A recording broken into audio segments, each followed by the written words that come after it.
한번 할까요?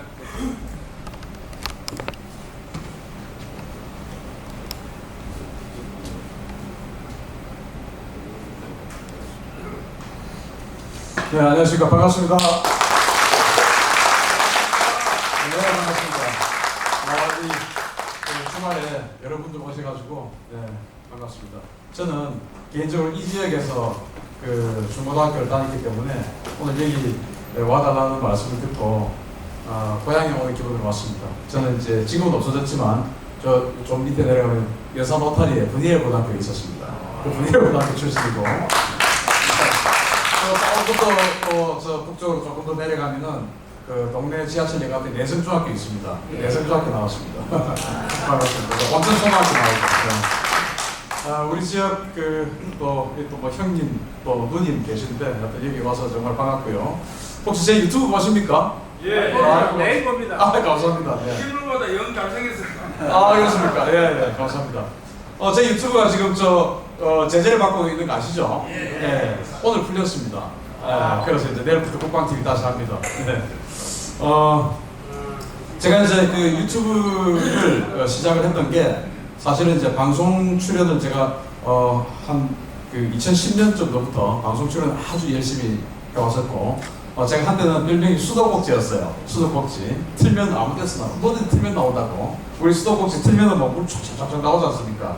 그래서 제가 별명이 수도꼭지였는데, 이 정부 들어와서 성향이 이제 안 맞는 그런 적폐 인사로 지켜가지고, 제가 지상파는 정말 희한하게도, 정권 초창기에 지상파도 출연했었어요. 그러다가 어느 이제 시점에서 사장이 바뀌게 되죠. 이제 정권 초창기에는 전 대통령이 임명한 그런 KBS 사장, 뭐 이런 MB 사장 이런 사람들이 있었죠. 예남뉴스도 마찬가지고. 그러다가 이제 어느 순간에는 사장이 다 바뀝니다.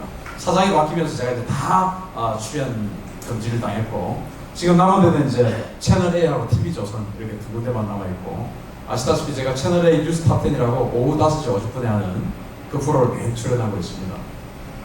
그래서 이제 탈출구로 유튜브를 해봤는데, 의외로 이 유튜브가 더 효과적이고, 더 제가 방송 출연하면 해달라는 말만 해줄 수 있었는데, 유튜브는 제가 하고 싶은 말을 아주 더 적극적으로 할 수 있었기 때문에 유튜브가 훨씬 더 이게 진작에 할 걸 하는 생각이 듭니다.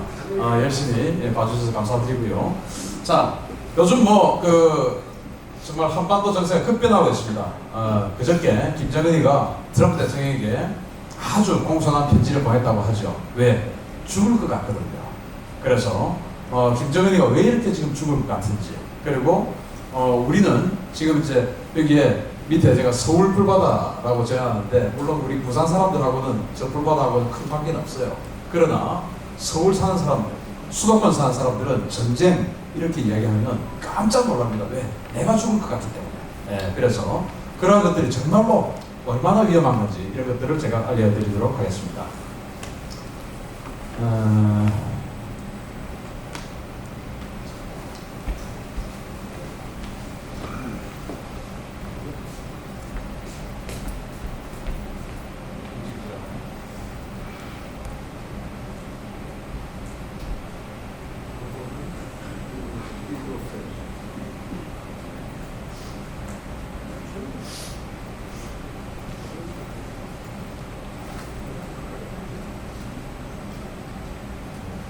네, 이제 되나요? 네.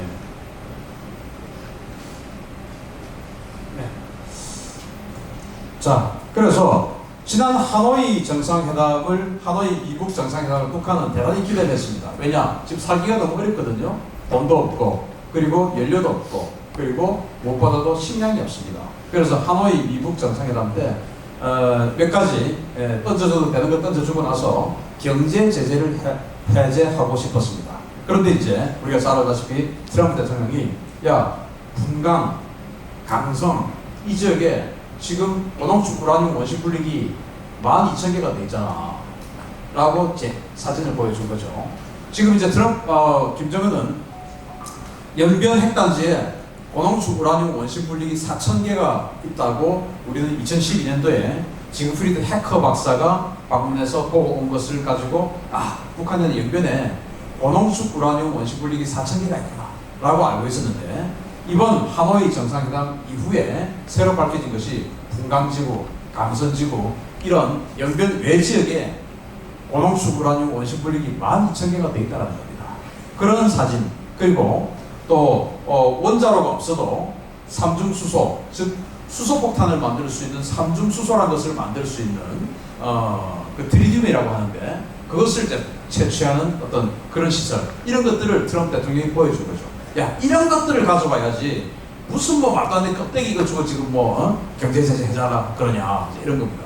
자, 연변 핵단지 그리고 풍계 핵실험장은 풍계리 핵실험장은 지금 아무 필요 없습니다. 특히 풍계리 핵실험장은 정말로 아무 필요 없어요. 그걸 가지고 풍계리 핵실험장 뭐들이는 쇼하고 하는 것을 가지고 야, 북한이 재앙적인 행동을 하고 있다라고 하는 것은 웃기는 일입니다. 왜냐? 북한이 지금까지 6번 핵실험을 했습니다. 그렇지 않습니까? 6번. 그런데 1998년도에 인도하고 파키스탄하고 둘 다 이제 원수지간의 나라인데, 우리가 지금 남과 북처럼 그런 원수지간이 분단됐지 않습니까? 종교 때문에. 그런 원수지간의 나라인데 이 인도와 파키스탄이 98년도에 동시다발적으로 서로 간에 핵실험을 4번과 5번 동시에 해버렸어요. 그리고 둘 다 핵보유국이 됐고 지금까지 핵실험 한 번도 안 합니다. 왜? 데이터가 다 나왔기 때문에 더 이상 핵실험할 이유가 없는 것이죠. 북한도 6번의 핵실험을 통해서 완전히 핵탄두를 경량화, 소형화하고 지금 이제 양산체제에 들어갔는데 더 이상 핵실험을 한다는 것은 웃기는 일입니다. 그래서 필요 없으니까 그냥 묻어버린 거예요. 그걸 가지고 북한이 재앙적인 행동을 한다. 이건 아주 눈 가리고 아웅하는 겁니다. 그래서 아무 의미 없어요. 동창리 미사일 발사장, 그것도 필요 없습니다. 군사적으로 필요가 없어요. 왜 필요 없냐? 실제적으로 미사일을 그런 식으로 밖에다가 기준기에다가 옆에 달고 쏘지 않습니다. 은밀하게 쏴야죠. 그렇게 하면 먼저 때려버리지. 누가 그걸 막고 있습니까? 그래서 군사적으로는 아무 의미 없는 것이 동창리예요. 그런 것들을 이제 내주고 하겠다라는 것을 우리 정부는 대단히 지금 비평가하고 있죠. 웃기는 이야기입니다. 그래서 트럼프 대통령 그걸 잘 알고 있기 때문에 이거 갖고는 안 돼 라고 하고는 하노이 정상회담을 판을 깨버렸습니다. 근데 북한은 큰일 난 거죠. 그런데 문제는 북한은 지금 사상 최대의 식량난에 봉착했습니다. 자, 여기 이제 기사를 한번 보시면요. 유엔의 식량농업기구 관계자의 말에 따르면 이렇게 이야기를 합니다. 그래서 예찬세에서 올해 북한은 136만 톤의 쌀이 필요하다 이거예요. 136만 ton의 식량이 필요하다. 그러면 우리는 136만 ton이 어느 정도 되는지 모르죠. 왜? 우리가 136만 ton이라는 식량을 직접 눈으로 본 적이 없으니까. 그걸 알 수가 있나요, 도대체? 근데 우리나라는 단위가 워낙 크다 보니까 136만 톤 그러면은 적당히 좀 되겠네. 지금 정부가 130만 톤을 갖다가 지금 비축을 해놓고 있는데 보관하는 데만 해도 지금 돈이 드니까 그걸 북한이 갖다 주면 좋지 않느냐라는 이상한 소리를 하고 있는데 그럼 130만 톤 얼마나 되지? 이제 이런 생각을 하는데, 자, 실제로 이것이 얼마나 대단한 양인지 한번 보겠습니다. 자, 세계식량기구가 이렇게 밝혔어요. 세계식량기구가 식량 지도라는 걸 만들었는데 이렇게 했습니다. 자, 여기 자주색이 있습니다. 자주색. 이 자주색 같은 경우는 35% 이상이 영양실조에 걸린 나라입니다. 그리고 자주색보다 좀 연한 빨간색은 25에서 35%까지가 영양실조인데 북한을 한번 보시게 되면 자주색입니다. 35% 이상. 그런데 북한보다 한 단계 낮은 25%까지 25에서 35%까지의 영양실조 국가가 어디냐? 바로 여기입니다. 아프가니스탄, 이라크, 예멘, 수단, 이런 나라들이에요. 이런 나라가 어떤 나라입니까? 산악지역, 아주 척박한 산악지역. 아프가니스탄, 이라크, 이런 땅 보셨지 않습니까? 완전히 풀도 몇 폭이 없는 그런 땅이죠. 거기다가 내전 중에 있는 국가들입니다. 내전. 예멘 같은 경우는 지금도 전쟁하고 있어요. 아프가니스탄 지금도 탈레반하고 전쟁하고 있죠. 이라크 마찬가지입니다. IS하고 전쟁을 지금까지 하고 있죠. 수단 마찬가지입니다. 남수단하고 계속 전쟁하고 있으면서 수단 내부에도 또 전쟁을 하고 있어요. 그런 나라들입니다. 북한이 지금 내전하고 있습니까? 안 하죠. 북한이 지금 사막입니까? 아니죠. 그런데도 이따위 나라를 만들어 놓은 저 북한은 좋다고 하는 이상한 사람들이 지금 대한민국에 많이 있죠. 하여튼 북한은 지금 이 정도밖에 안 되는 그런 나라인데, 과거에 1994년도 이후에 고난의 행군이라고 여러분들 많이 들어보셨어요. 고난의 행군. 그게 뭐냐? 정말 죽을 것 같은 그런 고통 속에 세월을 지낸다라고 해서 고난의 행군이라고 했는데 왜 고난의 행군이냐? 식량이 없어서 굶어 죽으니까 고난의 행군. 그 시절에 200만 명 이상이 굶어 죽었다라고 하는 것이 전설입니다. 자, 그러면 고난의 행군 시기에 북한이 얼마나 식량이 부족했냐를 한번 보겠습니다. 자, 위에 빨간색은 김정일 시대의 고난의 행군, 그리고 파란색은 지금 북한입니다. 고난의 행군 시기에 96년도 한번 보시면 51만 톤 부족, 34만 톤 부족, 뭐 95년도는 121만 톤 부족하고 뭐 이랬습니다. 자, 식량 생산량을 한번 보시겠습니다. 고난의 행군 시기에 95년대 북한은 349만 톤의 식량 생산합니다. 96년도 250만 톤, 97년도 268만 톤, 뭐 이런 식으로 200만 톤대를 생산을 했어요.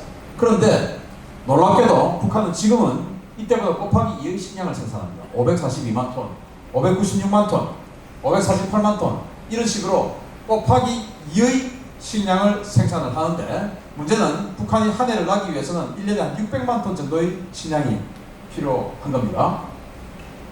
600만 톤 가까운 식량이 필요한데 자, 이 고난의 행군 시기에 600만 톤 가까운 580만 톤에서 600만 톤의 식량이 필요한데 북한은 349만 톤, 250만 톤 이거밖에 생산을 못했어요. 그럼 나머지 어떻게 했냐?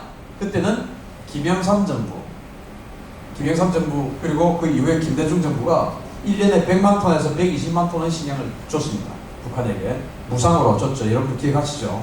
그래 우리 대한민국 정부가 1년에 100에서 120만 톤을 무상으로 주고 나머지는 또 국제사회에서 받고 해가지고 고난의 행군을 보낸 겁니다. 보냈는데 그렇게 많이 받았음에도 불구하고 자기네들의 생산량이 워낙 적었기 때문에 이때는 51만 톤 부족하고 34만 톤 부족하고 해가지고 다 합해서 200만 명 이상이 굶어 죽었어요.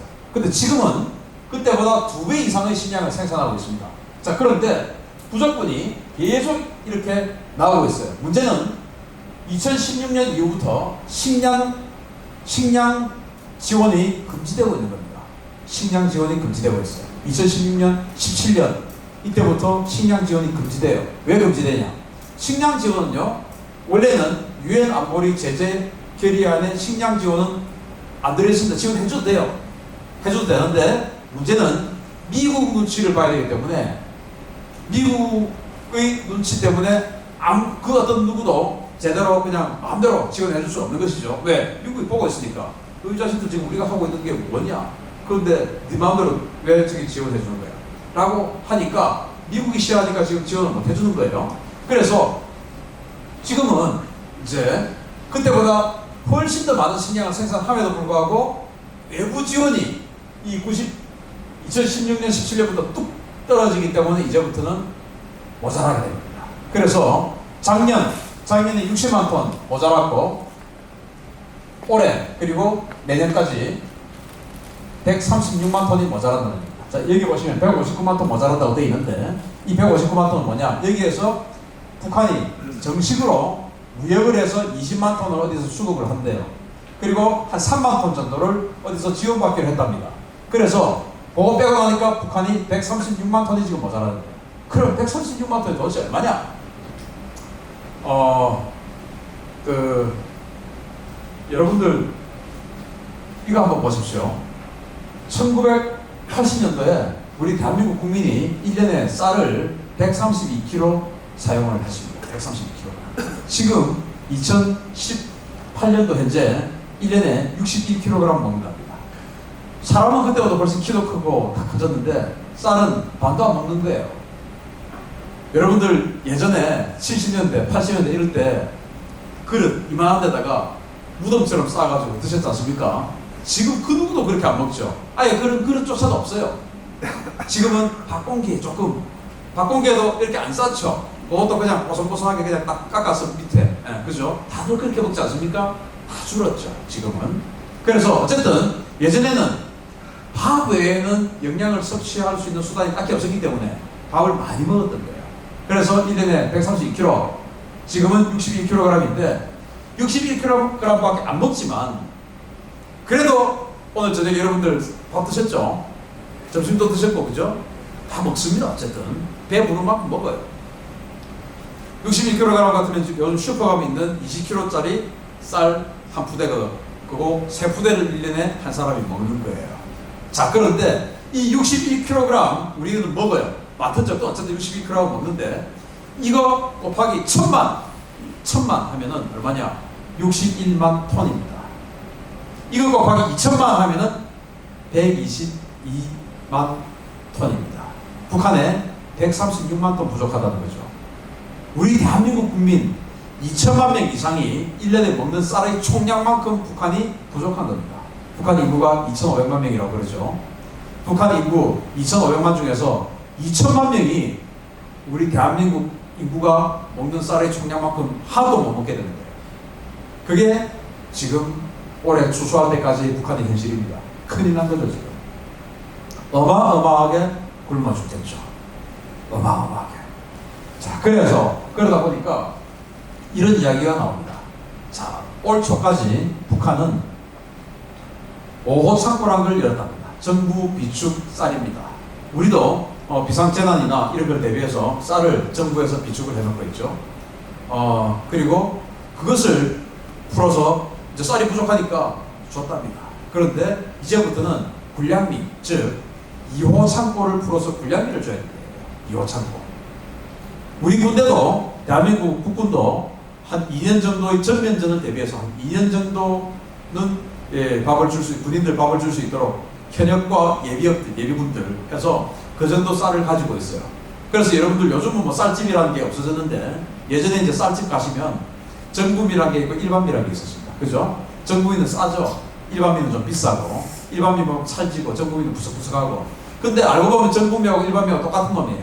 문제는 정부미는 그 일반미를 2년 묵히고 3년째 나온 게 이제 다시 수곡 수매를 해가지고 쌀창고에 넣고 밀려서 나온 거를 이제 시장에다 푸는 거예요. 그래서 한 2년을 묵혀놨다가 시장에 나오니까 그게 찰기가 떨어져가지고 부석부석하고 가격이 쌌던 겁니다. 원래는 똑같은 놈이었어. 그래서 우리도 그렇게 준비를 하고 있는데 북한은 그 군량미가 얼마나 준비되어 있는지 저는 모릅니다. 그렇지만은 어쨌든 있겠죠. 북한도 군대를 가지고 있으니까. 그런데 그 2호 창고, 즉 군량미 창고를 풀어야 된다. 가만 놔두면 북한 인민이 2,500만 명인데 그 2,500만 명 전체가 군인은 아니죠. 그래서 가만 놔두면 올 연말쯤 되면 북한군은 거의 기능을 상실하는 군대가 될 겁니다. 왜? 밥 없이 무슨 전쟁을 합니까? 밥을 먹어야 전쟁을 하죠. 가만 놔두면 돼요. 그런데 지금 이 정부가 어떻게 하고 있습니까? 쌀 주고 싶어서 미치고 있죠, 지금. 그렇지 않습니까? 130만, 매일 지금 여러 플레이 하고 있습니다. 130만 돈, 이거 관리하는 데만 해도 수백억이 든다.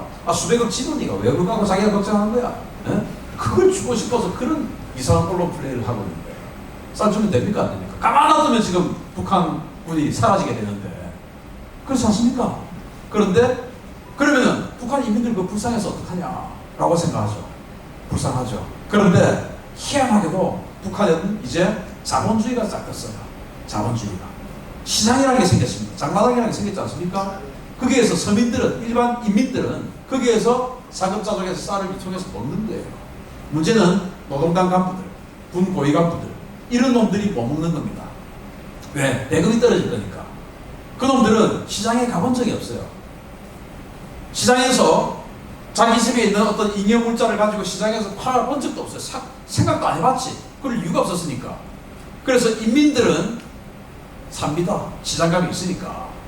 어떻게든지 시장에는 필요한 것을 유통을 할 수 있게끔 되죠. 인간이니까. 그런데 노동당 간부놈들, 그리고 군 고위 간부놈들은 못 먹게 됩니다. 그러면 이거 우리가 원하는 상황 아닌가요? 그런데 지금 자꾸 쌀을 주려고 하죠. 그래서 쌀 주면 안 됩니다. 그 계속 우리가 여론으로서 막아야 되는 거예요. 자, 이렇게 북한은 올해 쌀 때문에, 식량 때문에 큰일 난 겁니다. 그래서 푸틴 러시아 대통령을 지난 4월 달에 블라디보스톡에서 만났을 때 푸틴을 만나기 전에 계속 협상을 합니다. 10만 톤의 밀가루를 좀 지원해 주세요. 라고 북한이 요구를 했는데 러시아에서 10만 톤 너무 많다. 5만 톤만 줄게. 이렇게 했다가 실제 회담을 할 때 돼서 그것도 부담스럽습니다. 왜? 미국이 보고 있는데. 그래서 푸틴 러시아 대통령이 블라디보스톡에서 김정은에게 5만 톤도 그것도 못 주겠다고 했습니다. 그래서 김정은은 블라디보스톡 가서 건진 게 하나도 없고, 자, 러시아마저도 자기에게 등을 돌렸다. 이것만 확인하고 쓸쓸히 돌아갔습니다. 이제 볼륨 1이 된 겁니다. 그러다 보니까 이제 김정은이가 트럼프 대통령에게 편지 쓴 겁니다. 편지. 죽을 것 같으니까. 자, 뽀얘기 못 떴네. 이게 무슨 바이러스 같은 게 침투를 하는 거예요.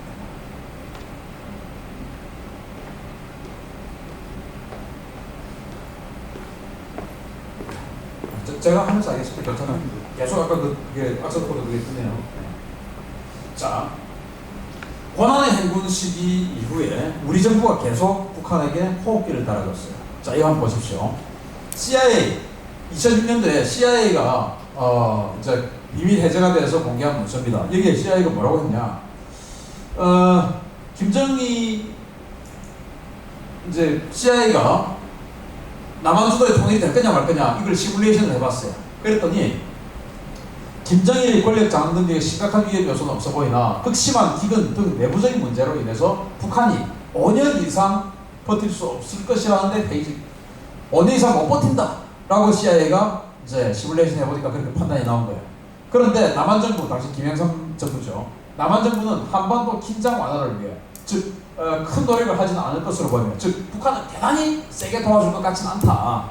그래서 김정일 정부는 앞으로 발생할 급격한 변화와 위기에 대처하기 어렵다. 왜? 남한정부가 세게 도와주면은 저놈이 사는데 김영삼 정부 하는 것을 봤을 때 북한을 그렇게 세게 도와줄 것 같지는 않다. 그러니까 김정일은 못 버틸 것이다. 이렇게 CIA가 예상을 한 겁니다. 그런데 어떻게 됐어요? 정권이 바뀌고 그 다음 정부는 세게 도와줘 버렸죠. 햇볕 정책이라는 이름으로. 그래서 수잔 솔티라고 하는 아주 유명한 학자예요. 이 사람이 뭐라고 하냐? 김대중 노무현 정부의 햇볕 정책과 무조건적인 대북 지원이 없었다면 북한 정부는 진작에 붕괴되었을 것이다. 이렇게 이야기를 하죠. 자, 햇볕 정책 이야기를 하고 대북 강경 정책 이야기를 합니다. 자, 여러분 좌파들이 인터넷에서 많은 사람들이 이렇게 이야기합니다. 이명박, 박근혜 정부의 대북 강경 정책이 없었다면 김대중, 노무현 정부의 햇볕 정책이 지난 10년간 계속 이어져 왔다면 북한은 지금 개혁개방하고 변화됐을 것이다. 이렇게 이야기합니다. 대북 강경 정책 때문에 다 베렸다 이거예요. 여러분, 우리 정부가 대북 강경 정책을 한 적 없습니다. 한 번도 한 적 없어요. 우리는. 이명박 정부 때 어떻게 했습니까? 개성공단 다 했습니다. 개성공단. 그리고 금강산 강공도 했어요.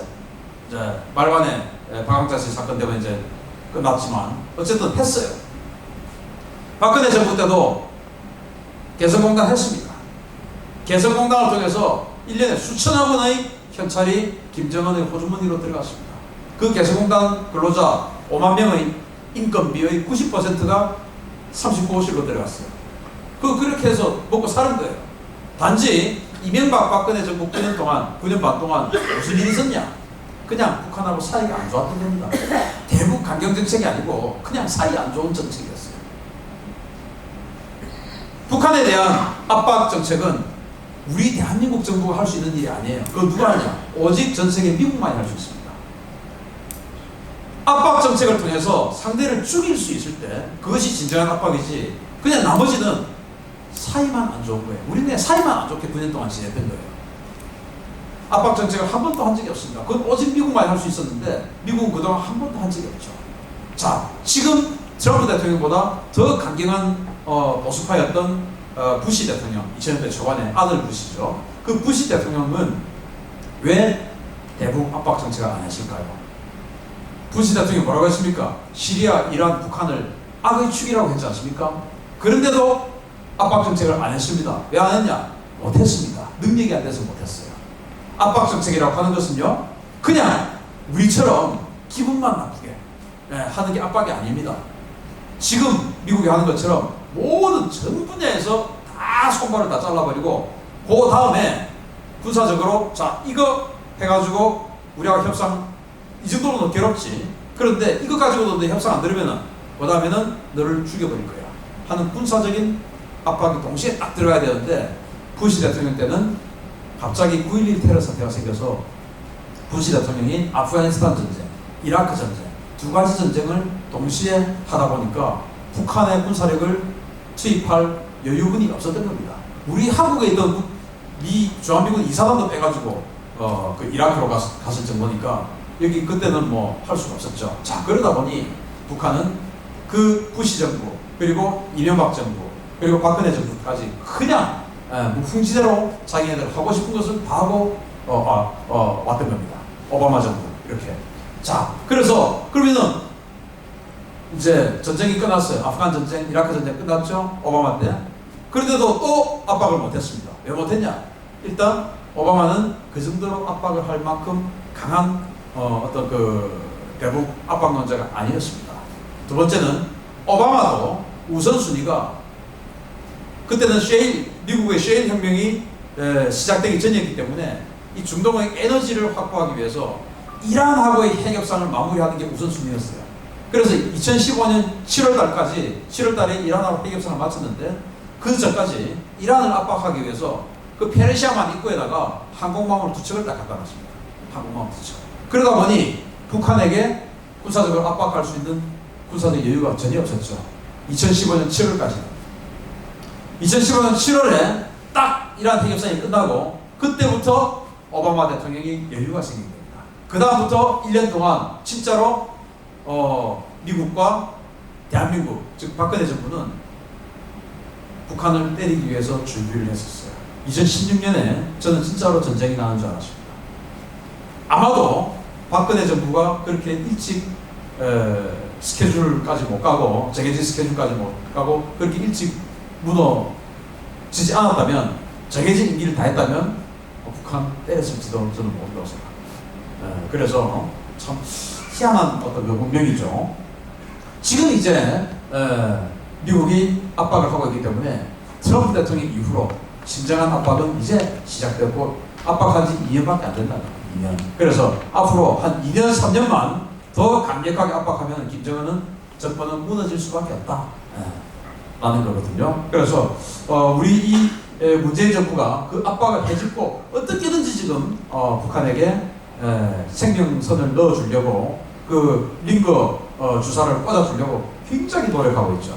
그런데 그걸 이제 우리 시민들이 감시해야 되고 아까 여기 보니까 이제 좋은 그런 말씀하시던데 우파가 다수당이 돼야 됩니다.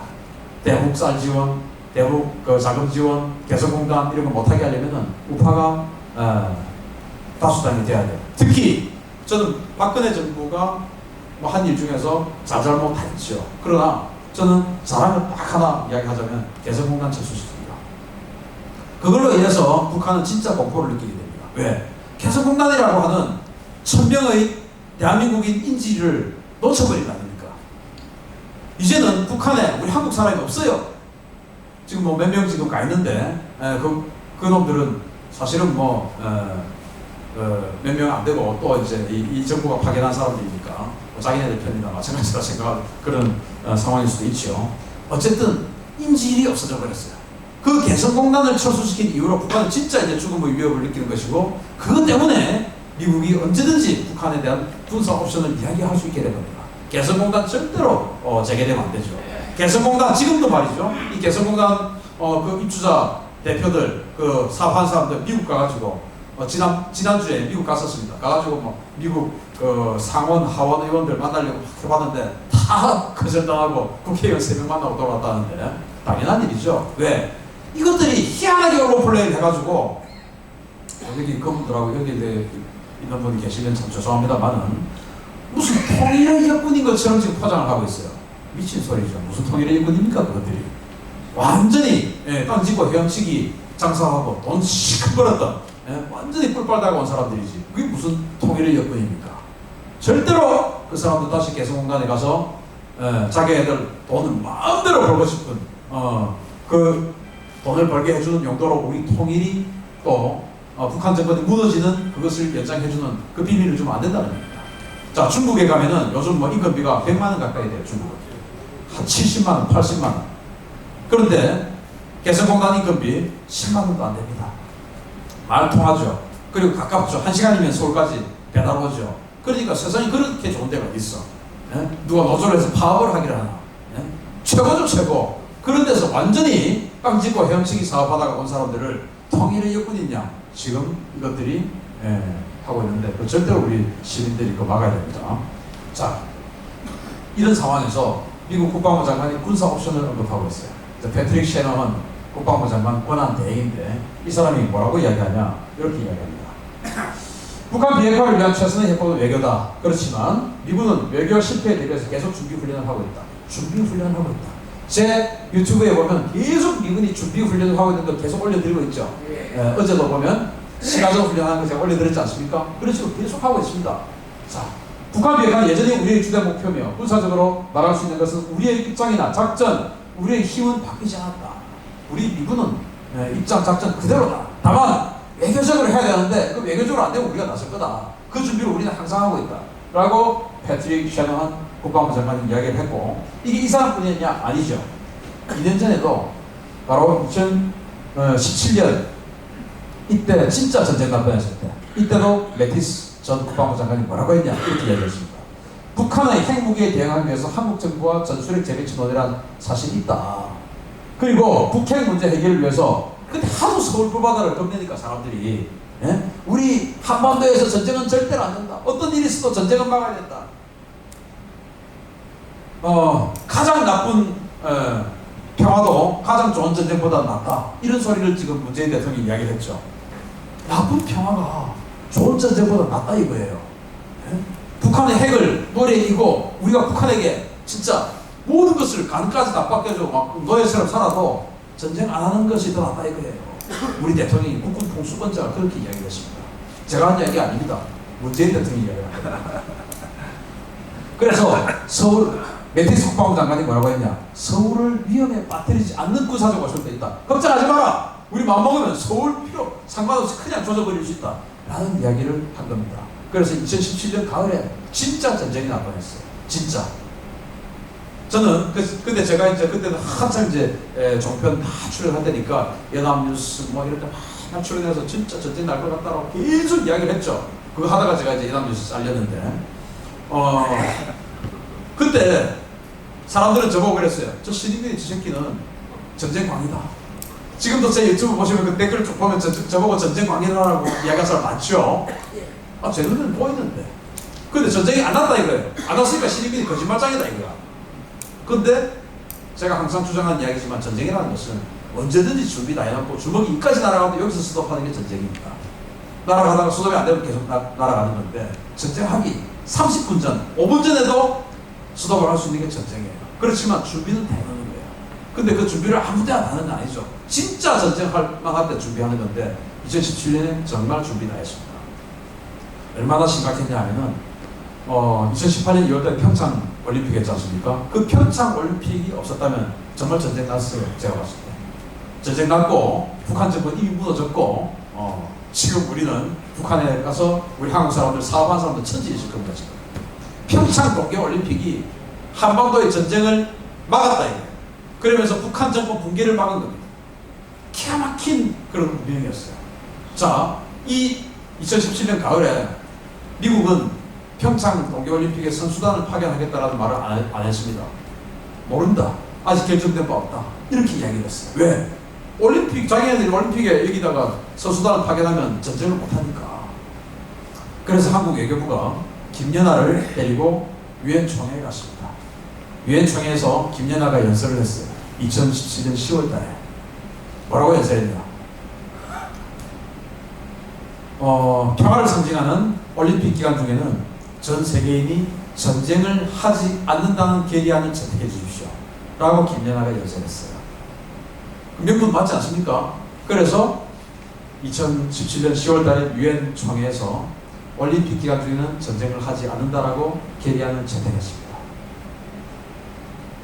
그 계리안으로 인해서 결국 미국이 평창 동계올림픽을 참가하기로 결정했어요. 왜? 전쟁 안 하기로 약속했으니까. 그럼 뭐 참가해야지. 그 미국의 참가 결정이 됐기 때문에 북한이 이제 아이고 살았구나 해가지고 1월달에 현송월이 보내고 해가지고 완전히 난리가 났죠. 그때 현송월이 무슨 목도리 들고 저기 저 평창 갔다 오고 막 했지 않습니까? 그리고 이제 2월달에 북한하고 판문점선언 하고 평양선언 하고 9.19 군사합의하고 여기까지 진행된 거예요. 그 9.19 군사합의하고 그로부터는 끝. 그 다음부터는 우리가 할 일이 없어. 왜? 미국이 이제 하라 하면 하는 거고 하지 마 하면 못 하는 거니까. 이제 미국하고 북한하고 잘 돼야 되는데 올 3월 달에 미국이 이게 안 되겠다. 얘들은 대화할 준비가 안 돼 있다라고 트럼프가 접고 가버렸죠. 그래서 지금까지 이제 완전히 북한이 목숨이 그냥 달랑달랑 하는 상태까지 온 겁니다. 요거 가만 놔두면 올 연말 되면은 모가지가 딱 떨어지게 되어 있습니다.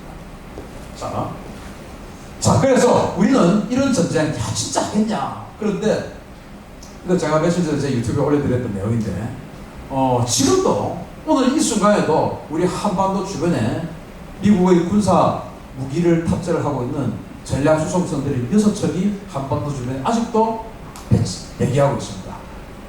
대기하고 있어요. 왜일까요? 그리고 제가 이제 유튜브가 워낙 이제 사람들이 많이 보고 영향력이 커지니까 국방부에서 제 유튜브 너무 신경 많이 써요. 그래서 제 유튜브의 신뢰성을 떨어뜨리기 위해서 아주 작업을 많이 하고 있습니다. 어제 이제 제가 지난주에 올려드렸던 그린 레이크라고 있습니다. 전략수송선 이거 지금 미국을 5월 23일날 출항해가지고 지난주에 우리 부산항에 8부대에 내렸죠.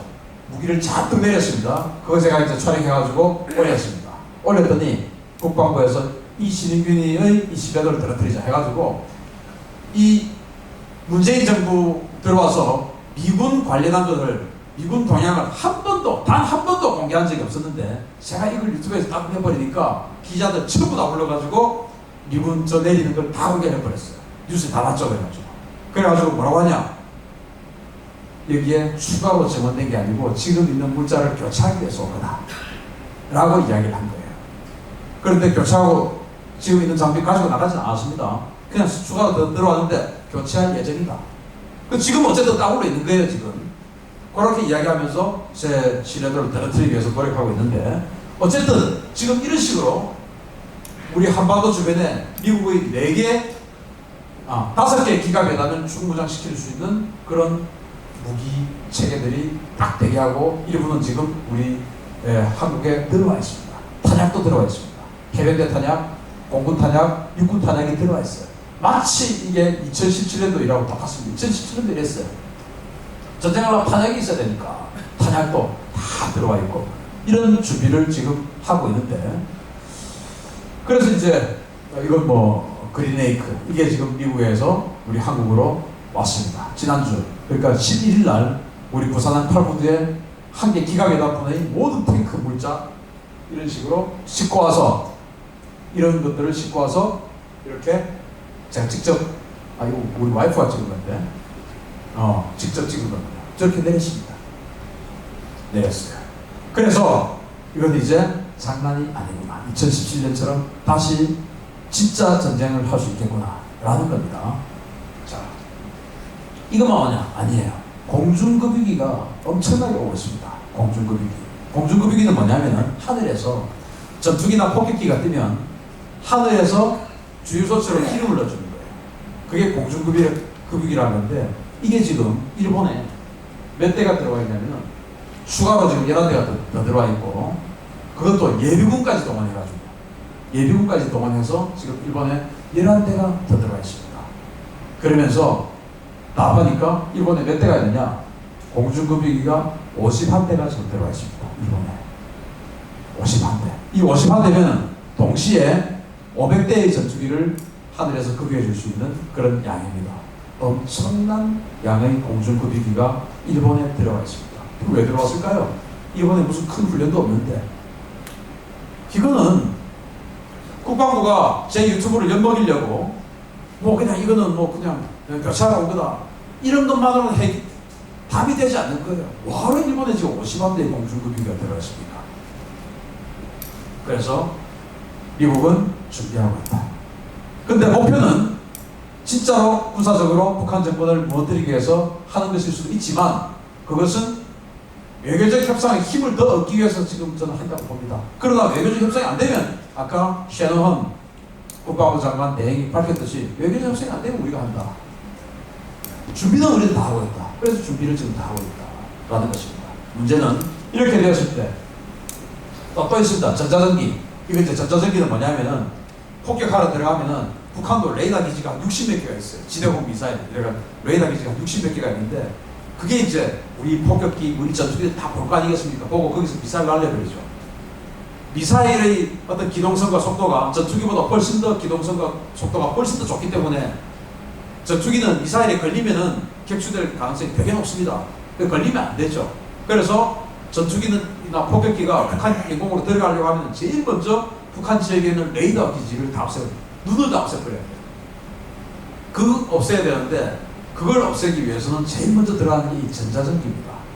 딱 이 전자전기가 들어가서 재밍이라는 걸 이제 방해 전파를 쏴요.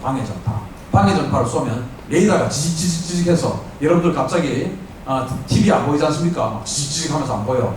예. 야구 보고 있는데 갑자기 지직해가지고 뭐 무슨 일이 생긴지 몰라. 다시 나중에 보니까 홈런 치고 경기가 끝나버렸네. 예. 그렇게 될 수 있으니까 그 상태를 만들어버리는 거예요. 지직.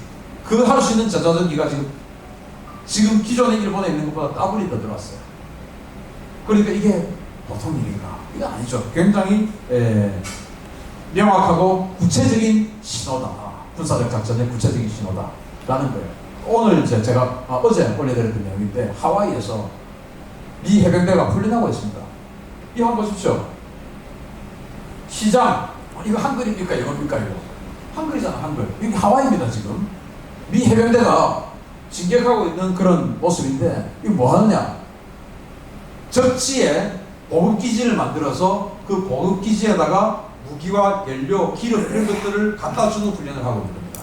그리고 그 보급기지를 지키기 위해서 보급기지 주변에 적의 탱크나 장갑차 이런 것들이 못 오도록 대전차, 호, 벽 이런 것들을 만들고 하는 그런 훈련을 하는 거예요.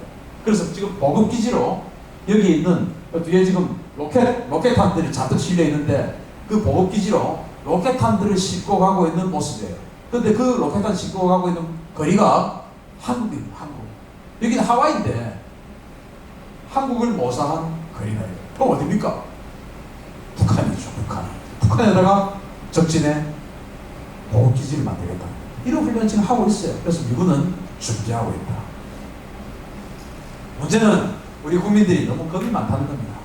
겁이 많다. 서울 불바다 때문에. 여러분들 1994년도에 지금보다 이제 훨씬 그때는 생업의 현역으로도 아주 젊은 시절에 종사하고 계셨지 않습니까? 94년도 바로 이 사람입니다. 박영식 남북 특사병 실무접촉 북한 대표인데 이 사람이 그때 이제 북폭 위기 94년도 북폭 위기가 있었으니까 여기서 서울이 멀지 않아요. 서울이 불바다가 될 거예요. 이렇게 이야기를 했습니다. 그래가지고 그게 9시 뉴스에 쫙 나와버렸죠. 완전히 서울 사람들이 패닉이 됐어요. 그래서 온 서울에 있는 슈퍼 완전 라면이다 뭐다 부탄가스다 전부 다 완전히 그냥 싹쓸이 똥 나버렸고 왜? 전쟁 날 것 같으니까 그렇게 돼버렸죠. 1994년도에 93년도에 제가 대학교 4학년이었습니다. 대학교 4학년. 그래서 대학교 4학년이니까 저 군대는 갔다 왔고 대학교 4학년인데 전쟁 나면 어떻게 됩니까? 예비군 부를 거 아니겠습니까? 동원 예비군이니까. 부르면 안 가면은 헌병들이 와서 쏴 죽일 것 같고 그러면 나 죽겠고 또 안 가면 또 죽을 것 같고 그럼 또 가야죠. 어떡합니까? 그때는 지금처럼 애국적이지 않았어요. 그냥 일반적인 젊은 놈이었어요. 저는 야 나 어떡하지? 안 가면 헌병들이 와서 나를 죽일까 가기는 또 무섭고 그래도 가야지 뭐. 하고는 너무 겁이 나가지고 가면 바로 죽을 것 같고 그래서 유서를 적었습니다. 94년 대학교 4학년이었는데 그때 그 정도로 심각했다니까요. 제가 손톱 깎고 머리카락 뽑고 편지 봉투에 넣었어요. 그리고는 편지를 적었어요. 어머니 아버지 그동안 저를 키워주셔서 감사합니다. 이렇게 구구절절 편지를 적고 그리고 그때 이제 금융실명제 막 시작하고 막 이러던 시절이라서 제 통장 비밀번호 다 가르쳐주고 그 용돈 받은 거 뭐 몇십만 있었겠죠. 그거 이제 뺏어 쓰라고 이제 통장 비밀번호 적어놓고 제가 지금도 그때도 사진 찍는 걸 제일 좋아해요. 카메라 지금 생각하면 허접한 카메라인데 그때로서는 야 정말 이런 카메라 그 카메라 좋은 거 이거는 우리 조카를 주세요. 유서를 제가 진짜 정말 이제 상속자가 조카였대요. 조카 유언이었어. 유언을 남겼어요. 근데 이제 그 유언을 사용할 그게 없었는데 그 정도로 근데 서울 불바다가 될 것 같습니다. 그래서 서울 불바다라는 이 단어는 대한민국을 공포로 몰아넣는 그냥 하나의 대명사가 되어버렸습니다. 뭐 전쟁만 날 것 같으면 이제 서울 불바다 되면 니는 괜찮을 것 같냐? 그죠? 자, 여기 부산에 안 사시는 분 한번 손 들어보십시오. 다 부산 사죠? 혹시 서울에 뭐 아들이나 뭐 일가 친척 있는 사람들 한번 손 들어보십시오. 서울에 다 있네요. 예. 바로 직계입니까 서울에? 예, 예. 자, 그럼 지금 제가 하는 말 잘 들으셨다가 군사 전문가가 그러는데 너는 좀 위험하다, 너는 괜찮다, 이거를 다 판단하십시오. 저기 지금 이렇게 걸치고 계신 어르신 서울에 누가 사세요? 아들 뒤에. 예. 딸내미. 서울에 무슨 동? 동네 이름이 뭡니까? 구나 동네 동. 강북입니까 강남입니까? 강북어대. 예. 그럼 또 이제 혹시 서울에 이가신 적 있으세요? 전 형님 그 형님 무슨 동에 사세요? 목동. 목동. 예, 목동이고. 또 혹시 서울에 누가 있습니까? 예, 서울대학원에 사당동. 사당동. 예, 사당동에 누가 살아요? 이 손자. 손자 사당동에. 아, 그럼 목동 사당동. 네, 자 기억했습니다. 혹시 서울에 누가 있습니까? 서울대학병원. 서울대학병원에. 서울대학병원이 그 해화동. 강북이다. 강북인 해화동. 아, 해화동이고. 예, 제가 다 기억할게요. 그럼 서울대학병원에 근무를 하네요. 그럼 살기는 그 주위에 해화동 주변에. 아, 네, 알겠습니다. 그 괜찮아요. 미리 말씀드릴게요. 자, 목동, 해화동, 그리고 사당동. 예, 이제 이렇습니다. 자, 서울 불바다가 되는 말이죠. 우리 부산은요, 만약에 전쟁 났다. 전쟁이 6.25 때처럼 자고 일어나니까 전쟁 나 있고 이런 상황은 없습니다. 이제. 예? 그때는 우리는 정보력이다 이런 게 아무것도 없었기 때문에 자고 일어나니까 전쟁이 나 있었지만 지금은 전쟁 나기 최소 3일 전에는 이거는 명확하게 전쟁이 일어난다는 것을 다 알 수 있습니다. 그러기 위한 자산들이 다 있고 특히 우리는 우리 대한민국은 저기는 1시간 후에 전쟁이 날 것 같아도 아닐 거다라고 지금 할 그런 그거지만 미국은 냉장에 딱 보기 때문에 3일 전에 다 알죠. 징후가 다 나옵니다. 그런데 방송에서 다 준비를 하죠. 그러면 이제 만약에 부산에는 우리 여기 다 부산 살잖아요. 지금 전쟁 났습니다. 전방에 포성이 울리고 있습니다. 그럼 우리는 어떻게 해야 됩니까 지금? 라면 사러 가야지. 라면? 아니에요. 틀렸어요. 그냥 날 데가 없어요. 그냥 부산 사람들은 하던 일 그냥 편안하게 그대로 하시면 됩니다. 우리는 아무 문제 없어요. 여기는 생업에 편안하게 종사하시면 됩니다. 네. 아무 문제 없어요. 걱정하지 마세요. 자, 문제는 이제 서울 불바다 아닙니까? 왜냐? 여기 부산까지 날아올 수 있는 포는 하나도 없습니다. 부산까지 날아올 수 있는 북한 비행기는 하나도 없습니다. 우리 예전에 공습경보 그래가지고 야간에 등화관제 훈련했지요. 민방위 훈련했는데 밤에 컨텐 닫고 불 끄고 그죠? 지금은 전쟁 나도 불 안 꺼도 됩니다. 왜? 여기까지 날아올 수 있는 비행기가 하나도 없습니다. 북한이. 휴전선 넘어 내려올 수 있는 북한 비행기는 단 한 대도 없습니다. 불 안 꺼도 돼요. 그만큼 북한군은 약해졌고 우리는 강해졌습니다. 그래서 부산 사람들 가만히 있으면 되는데 문제는 방금 손들었던 수많은 지금 분들이 서울에 직계 가족이 있는 거예요. 그래서 겁나는 겁니다. 자, 무슨 일이 생길 거냐? 제가 미리 이제 답을 말해드리면 지금 이제 목동에 사시잖아요. 그죠? 목동은요 아무 문제 없습니다. 아무 문제 없어요. 왜냐? 목동은 아시다시피 아파트 단지밖에 없잖아요. 네, 아파트 단지. 북한이 말이죠. 군사적으로 계속 1타 쏘고 2타 쏘고 3타 쏘고 할 수 있을 만큼 북한의 능력이 안 돼요. 1타 쏘고 나면은 우리가 반드시 반격해서 2타를 못 쏘게끔 딱 할 수가 있습니다. 그러면 북한 입장에서는 딱 한 번 선제 공격을 만약에 북한이 할 경우에 저 같은 사람이 대통령 하면은 제가 선제 공격해보면 먼저 까버리죠. 그걸 왜 우리가 막고 있습니까? 그런데 지금 이 사람들은 절대로 먼저 때리게는 안 생겼지 않습니까? 그러면은 맞아요. 1타. 그런데 2타는 안 때리게 하겠지. 그러면은 북한 입장에서는 딱 한 번 때리는데 우리에게 치명상을 때려서 치명상을 줘가지고 어쩌면은 2탄도 때릴 수 있을 그런 데다가 때려야지 엉뚱한 데다가 때리면 되겠습니까? 만약에 목동 3단지 아파트를 때렸어. 그래가지고 목동 3단지에 있는 민간인들이 잔뜩 죽어버렸어. 그죠? 1단지. 그 집값 많이 올랐던데. 그래서 갖고 있으면 돼요, 그거. 재개발하면 나중에 재개발 곱하기 3배로 될 거예요. 그대로 갖고 절대 팔면 안 돼요, 그거. 일단지 만약에 때려버렸어. 그죠? 그래가지고 만약에 아파트 한 동이 날아가 버렸어. 사람이 수십 명이 죽었어. 민간인이. 근데 전쟁은 반드시 미국과 동맹국인 한미연합은 이기게 되어 있습니다. 자, 그러면 목동 1단지 때린 놈 누구야? 다 잡아. 다 밝혀지게 되어 있습니다. 어느 포에서 때린 거 다 나오거든요. 그럼 이 포, 요 놈들 다 나와봐. 전범재판소에 올리죠. 너는 왜 목동에다 왜 쐈어? 거기는 민간인만 사는데 넌 민간인을 학살한 놈이야. 사형. 이게 되거든요. 그러면 아니에요. 우리는 군부대를 때렸어요.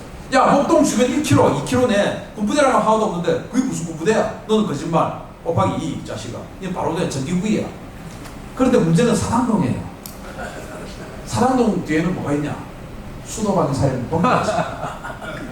네. 혹시 방배동에 누가 사는 사람 있어요? 방배동.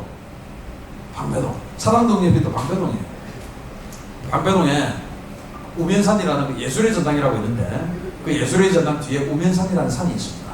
그 우면산 정상에 미사일 기지가 있어요. 패트리어트 미사일, 팩3 미사일 공격하는 거죠. 팩3 기지가 있는데 과거에 이제 박원순이가 서울시장이 된 직후에 우면산 산사태가 났습니다. 그래서 박원순이 뭐라고 했냐? 저 미사일 기지 때문이십니다. 그래서 저걸 없애야 된다. 라는 이야기를 했다가 쑥 들어가 버렸어요. 그거 없으면 어떻게 됩니까? 서울 하늘이 열립니다. 우면산의 레이더 미사일 기지가 없어지면 북한 미사일과 전투기가 마음대로 서울로 들어올 수 있죠. 그 절대, 그거는 아주 나쁜 짓이에요. 그죠? 그리고 잠실 그 행주보, 한강에 있는 수중보, 그거 없으면 어떻게 됩니까? 반잠 수정 이런 것들이 마음대로 서울로 들어오게 됩니다. 박원순이 또 반잠, 행주보 이거 없애자 하지 않습니까? 아주 수상한 그런 이야기예요. 어쨌든 북한 입장에서는 그 우면산 같은 우면산에 패트리어트 미사일 기지를 때려버려야 자기네들 전투기를 한번 서울로 보낼 수 있을 것 아니겠습니까? 우면산에 있는 패트리어트 미사일 그 기지의 패트리어트 사정거리가 150km입니다. 그러니까 우면산의 패트리어트 기지 때문에 그 우면산으로부터 150km까지는 북한군 전투기가 작전을 할 수도 없는 거예요. 즉 황해도 북쪽까지는 우면산 때문에 북한 전투기가 못 움직이는 겁니다. 그럼 우면산을 때려버려야 저것들 전투기가 휴전선 금방까지라도 한번 와볼 어떤 시중이라도 해볼 거 아니겠습니까? 그럼 우면산 때려야죠. 그리고 수방사, 그 관악산 뒤에, 수방사 벙커에 있는 관악산 위에 안테나도 어마어마하게 있죠. 그 통신 안테나 아닙니까? 전쟁 지휘하는 안테나. 그걸 때려버려야 우리 전쟁 지휘부 벙커에서 예하 부대로 통신을 마비시키지 않겠습니까? 그래서 내가 북한군이라면 난 목동 이런데 절대 안 됩니다. 대화동 거기는 서울대병원 때려가지고 그 환자들 때려가지고 그 전범 나중에 전범재판소 올라가 감당이 안 되는 거죠 거기는. 그리고 종로 지역 저도 이제 그 성균관대를 나왔기 때문에 바로 해화동 앞에서 학교를 다녀서 제가 잘 그 지역을 아는데 그 해화동 뒤에는 우리 북악산이 있습니다.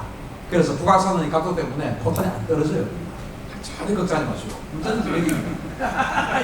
그 사랑동에 그 관악산에 있는 그 안테나, 수방사 안테나, 그 옆에 있는 우면산에 패트리어트 기지 때문에 그쪽으로 포탄이 어마어마하게 쏟아질 거예요. 그죠? 네. 찝찝하시면 나름대로 이사가 하시고. 네. 그런데 또 제가 또 이제 이야기를 제가 이제 너무 걱정만 끼쳐드리려고 하는 게 아닙니다. 네. 해피 엔딩 걱정하지 마세요. 자, 그래서 이런 데가 이제 걱정인 거예요. 네, 사당동. 그리고 혹시 구리 아니라 군포, 의왕, 시흥 이런데 누가 과천 이런데 누가 살면은 그건 전혀 걱정 없다라고 이야기하시면 됩니다. 하여튼 문제는 사당동하고 방배동 그리고 저기 그 송파에 그게 이제 서울공항이 있는 그 근처 거기에 이제 분당하고 그 근처 서울공항 때릴 거니까 그런 데가 이제 불안합니다. 그 뭐 롯데타워 있지 않습니까? 어마어마하게 비싸죠 거기. 그 뭐 60억씩, 뭐 80억씩 한다 돼요 그 집. 그런데 위험합니다. 이제 근데 조금 더 들어보세요. 자, 문제는 여기에 이런 공포를 가지고 있다라는 겁니다. 그래서 여기에 사시는 우리 부산 사람들 아무 문제 없는데도 서울에 내 딸이 있고 내 아들이 있고 내 손자가 있는데 그거 안 돼! 이제 이건 거예요. 자, 서울보다 가능할 것이냐? 북한은 말이죠. 340문의 각종 포를, 두 가지 포를 동굴에다 넣어놓고 우리를 때리려고 준비하고 있습니다. 340문. 그 중에서 사정거리 54km짜리 자주포 140문, 사정거리 65km짜리 방사포 다련장 로켓이죠. 방사포 200문 이렇게 해서 340문의 포를 동굴에 집어넣고 서울 불바다를 하겠다고 준비를 해놨습니다. 자, 그러면 자 여기 보시면 65km 이렇게 되면 이 65km가 어딘가 하면은 바로 여기가 서울 남쪽에, 서울보다 훨씬 남쪽에 뭐 용인, 군포, 의왕, 시흥, 안산 이런 라인이에요. 근데 여기까지 안 갑니다. 왜? 얘들이 휴전선에서 쏘는 거 아니거든. 얘들도 휴전선에서 한 북쪽으로 한 5에서 10km 북쪽에서 쏩니다. 그러니까 이게 아니에요. 근데 관악산이 그 손자들 계시는 그 관악산이 되게 높아요. 높다 보니까 관악산이 대부분 다 걸립니다. 그래서 관악산 뒤로는 포탄이 안 날아가는 것으로 우리 군의 시뮬레이션 결과가 나왔어요. 그래서 관악산 남쪽에 사는 사람들 괜찮아. 문제는 관악산 북쪽에 사는 사람들이 되게 북쪽에 살아도 목동에 살고 이런 사람 아무 문제 없어요. 네. 문제는 이제 꼭 문제 있는 지역에 사는 사람들입니다. 자, 바로 170mm 자주포입니다. 170mm 자주포 이건데 이 포는 사정거리가 54km고 방열 시간이라는 게 방열 시간 뭐냐? 포를 꺼내가지고 딱 발사하는 준비까지 마치는 거. 그걸 방열이라고 하는데 그 방열하는 시간이 10분입니다. 제가 그렇게 생각하면 10분 요거 딱 하고 있을 때 바로 때려버리겠는데 왜냐? 북한군이 이 340문의 포를 전 전선에서 340문의 포를 다 꺼내가지고 갑자기 방열하고 있어. 그럼 우리가 지금 보고 있어. 이거는 누가 봐도 지금 쏘겠다는 거 아닙니까? 그럼 먼저 때려버려야지. 이걸 보고 있어요. 근데 여기는 안 때릴 거 아닙니까? 그러면 이제 10분. 그리고 최대 발사 속도가 분당 2발 쏩니다. 분당 2발. 1분에 2발을 쏠 수 있는데 최대 3분을 쏠 수가 있습니다. 3분.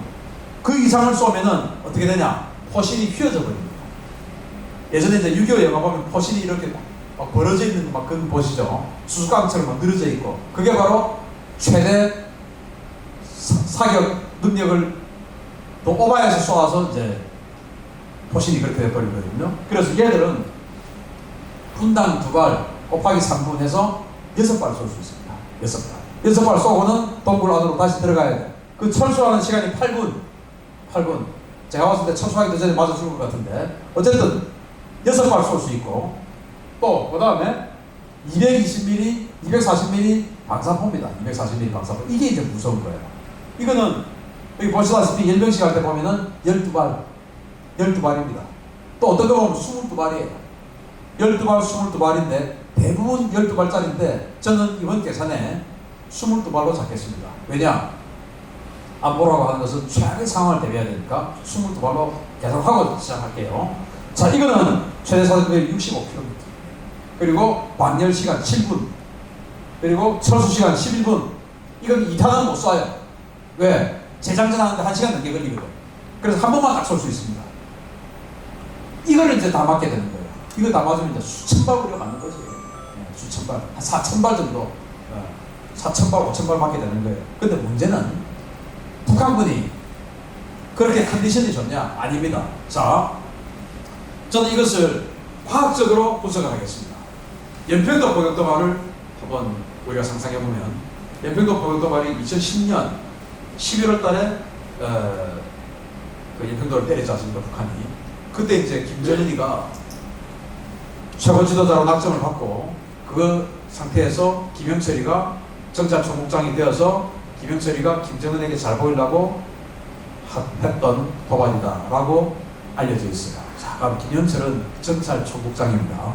그런데 정찰총국장이 이제 앞에 있는 연평도를 때리는데 그러면 연평도 앞에 북한군 4군단 포병이 있어요. 자, 그러면 야 4군단 포병 니들 포 몇 개 갖고 와 쏴. 이게 아니죠. 왜? 제일 상태 좋은 놈을 골라야 돼요. 왜? 북한 포와 탄약은 형편없습니다. 그러니까 쏴가지고 한 번에 김정은이가 이야 이 정도 했어 할 수 있는 그런 전과를 올려야 되기 때문에 김영철 입장에서는 제일 상태 좋은 그런 그 포와 탄약을 가져옵니다. 자, 그런데 말이죠. 여러분들 한번 상상해 보십시오. 우리 한국은 북한에서 북쪽에서 포탄이 날아오죠. 북쪽에서 포탄 날아오죠. 우리는 북으로 포탄을 남에서 북으로 포탄을 쏩니다. 서로 간에. 그런데 우리 한반도는 어떻게 되겠냐?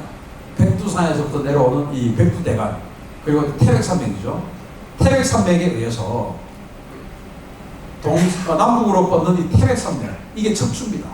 척추고 여기에서 뻗어져 나오는 이 갈비뼈, 이런 것들이 산맥이에요. 사령산맥, 노령산맥, 북한으로 들어가면 언진산맥, 멸악산맥, 마신경산맥, 이 산맥들이 다 갈비뼈처럼 동에서 서로 뻗어 있어요. 그렇지 않습니까? 동에서 서로 뻗어 있다는 것은 이 산의 맥이 남과 북으로 다 가로질러서 있다 이거예요. 그래서 북한 놈들은 전부 다 산의 북사면에 중요 시설을 다 만들어 놓죠. 왜? 남쪽에서 포탄이 날아가기 때문에 남향으로 그 남쪽 남사면에다가 집을 지으면 바로 그냥 포탄에 직격되기 때문에 안 되죠. 우리는 반대로 북쪽에서 포탄 날아오기 때문에 산의 남쪽 경사면에 모든 주요 시설을 다 지어 놓습니다. 자, 그리고 우리는 지금 돈이 많고 전기가 사정이 좋습니다. 지금 충북 영동에 큰 탄약 부대가 있습니다. 제가 거기 가봤는데 정말 어마어마해요. 그런 탄약 부대가 우리는 몇 군데 있습니다. 그런데 거기가 어떻게 생겼냐? 아주 큰 지하시설에 뭐 그냥 트럭이 그냥 쑥 들어가가지고 탄약을 막 그냥 실으면 되길 정도로 지게차 마음대로 들어가고 딱 그냥 영화에 나오는 그런 장소 같아요. 거기에 모든 종류의 포탄들이 제습기 확실하게 돌아가고 습도, 온도 조절 확실하게 딱 돼가지고 거기 보관이 되어 있습니다. 여러분들 우리나라 같이 습도가 높은 그런 나라에 만약에 설탕 가루지 않습니까? 설탕 가루. 그 설탕 뚜껑 딱 열어놓고 집에 한 이틀만 놔둬보십시오. 어떻게 됩니까? 고체가 되고 딱딱해 골덩어리 돼버리죠. 설탕이 그죠? 소금도 마찬가지예요. 화약이라고 하는 것은 설탕이나 소금처럼 가루입니다. 그 가루가 습기를 차버리면 어떻게 됩니까? 떡져버리죠. 그러면 어떻게 됩니까? 안 터지죠. 그래서 화약은 아주 건조하게 잘 보관되어야 되는 거예요. 그래서 우리는 그것을 돈을 들여서 완벽하게 습도 조절, 온도 조절해서 보관을 하고 있는데 그것도 모자라서 우리는 20년에 한 번씩 그 포탄들을 전부 다 새 걸로 껍데기만 놔두고 안에 있는 화약들을 전부 다 버리고 새 걸로 교체를 해서 해둡니다. 105mm 포탄 같은 경우는 한 10만원, 155mm 포탄 같은 경우는 한 15만원 정도 예산을 들여서 그 수백만 발의 포탄들을 다 그렇게 우리는 관리하고 있습니다. 그런데 북한은 어떻습니까? 전기 사정이 안 좋죠. 그 탄약고에 제습기, 온도 조절기를 부착해서 온도 조절을 하고 제습 작업을 수십 년 동안 할 만큼의 전기가 없죠. 못합니다. 그럼 자연 통풍을 해야 돼요. 그런데 우리는 또 뭡니까? 우리는 북에서 남으로 포탄 날아오니까 우리는 탄약고의 대부분이 남향을 보고 있습니다. 남쪽에 입구가 있죠. 북한 놈들은 어떻게 되겠습니까? 남에서 북으로 포탄 날아가니까 애들은 입구가 전부 다 북쪽에 있죠. 북쪽이 뭡니까? 북향. 북향은 어떻습니까? 햇빛이 듭니까? 바람이 들어옵니까? 안 들어오죠. 1년 12달 음단이고 1년 12달 바람 안 들어오고 습기 차고 눅눅하고 곰팡이 쓸고 그게 북향 아닙니까? 북한 놈들이 70년 동안 그러고 있었던 겁니다. 그 놈의 탄약이 제대로 터질 리가 있겠습니까? 그래서 북한군이 김영철이가 연평도 포격도 받았는데 전군에서 제일 좋은 상태 좋은 포탄을 가지고 왔을 겁니다. 상태 좋은 포탄을 가지고 와서 연평도 도발을 했겠죠. 자, 연평도가 어떻습니까? 가로 세로 수킬로의 섬 아니겠습니까? 그 연평도 12km 지점에서 쐈습니다. 그런데 결과는 어땠냐? 저는 연평도 포격도 발사하는 걸 보고 북한 놈들은 전쟁을 할 능력이겠구나 라고 생각했습니다.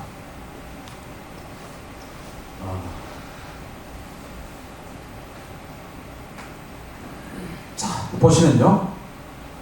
연평도 포격도 발사할 때 북한이 총 400발을 사격을 했는데 400발 중에서 12km입니다. 12km. NLL 같은 경우는 이제 뭐 한 5, 6km 지점이 NLL 아니겠습니까? NLL 남쪽까지 못 내려오고 NLL 북쪽 바다에 퐁당퐁당 빠진 게 400발 중에서 230발입니다. 12km 지점에서 그냥 포를 쐈는데 12km를 딱 조준하고 포를 쐈는데 NLL 그 6km를 못 넘어오고 그냥 6km 앞에 2km, 3km, 4km 따라가다 부시식 하고 떨어진 거지. 그렇게 떨어져 버린 게 230발입니다. 기가 막힌 거 아닙니까? 170발이 넘어왔어요. 170발. 그것도 NL을 넘어온 게 170발인데 그마저도 거기에서 바다에 퐁당퐁당 빠진 게 다 합해서 90발이었습니다. 그리고는 연평도에 맞은 게 연평도 육지에 맞은 게 80발이었어요. 400발 쐈는데 불과 12km 떨어져 있는 수제곱킬로미터의 큰 타겟에 떨어진 게 단 80발밖에 안 됐습니다. 완전히 그거는 군대가 아니죠. 어떻게 80발. 확인이 되었습니까? 네? 그게 어떻게 확인이 됐습니까? 합참에서 다 확인했습니다. 이건 알수 있습니까? 이거는 제가 확인한 게 아니고 합참 자료에 나와 있습니다. 합참의 자료. 예. 그래서 어떻게 했는가는 좀 모르겠어요. 합참에서 그렇게 자료를 갖고 있습니다. 그래서 80발 중에서 또 어떤 일이 발생했냐? 20발은 안 터졌습니다. 60발만 터졌어요. 그래서 우리가 이제 연평도 포격도발 그때 보면 면상무소 그 주차장에 막 폭탄 터지고 또 그 당시 안상수 뭐 한나라당 대표 가가지고 진짜 참 해서는 안 되는 그런 비전문적인 bom바통 들고 세상에 탐피를 하고 이제 했던 이야기 있지 않습니까? 왜냐 군대를 안 갔다 보니까 쏜 데 탄피가 떨어지는지 맞은 데 떨어지는지 모르는 거죠. 탄피는 쏘면 여기 떨어지는 것이죠. 어떻게 맞은 데 탄피가 있어요.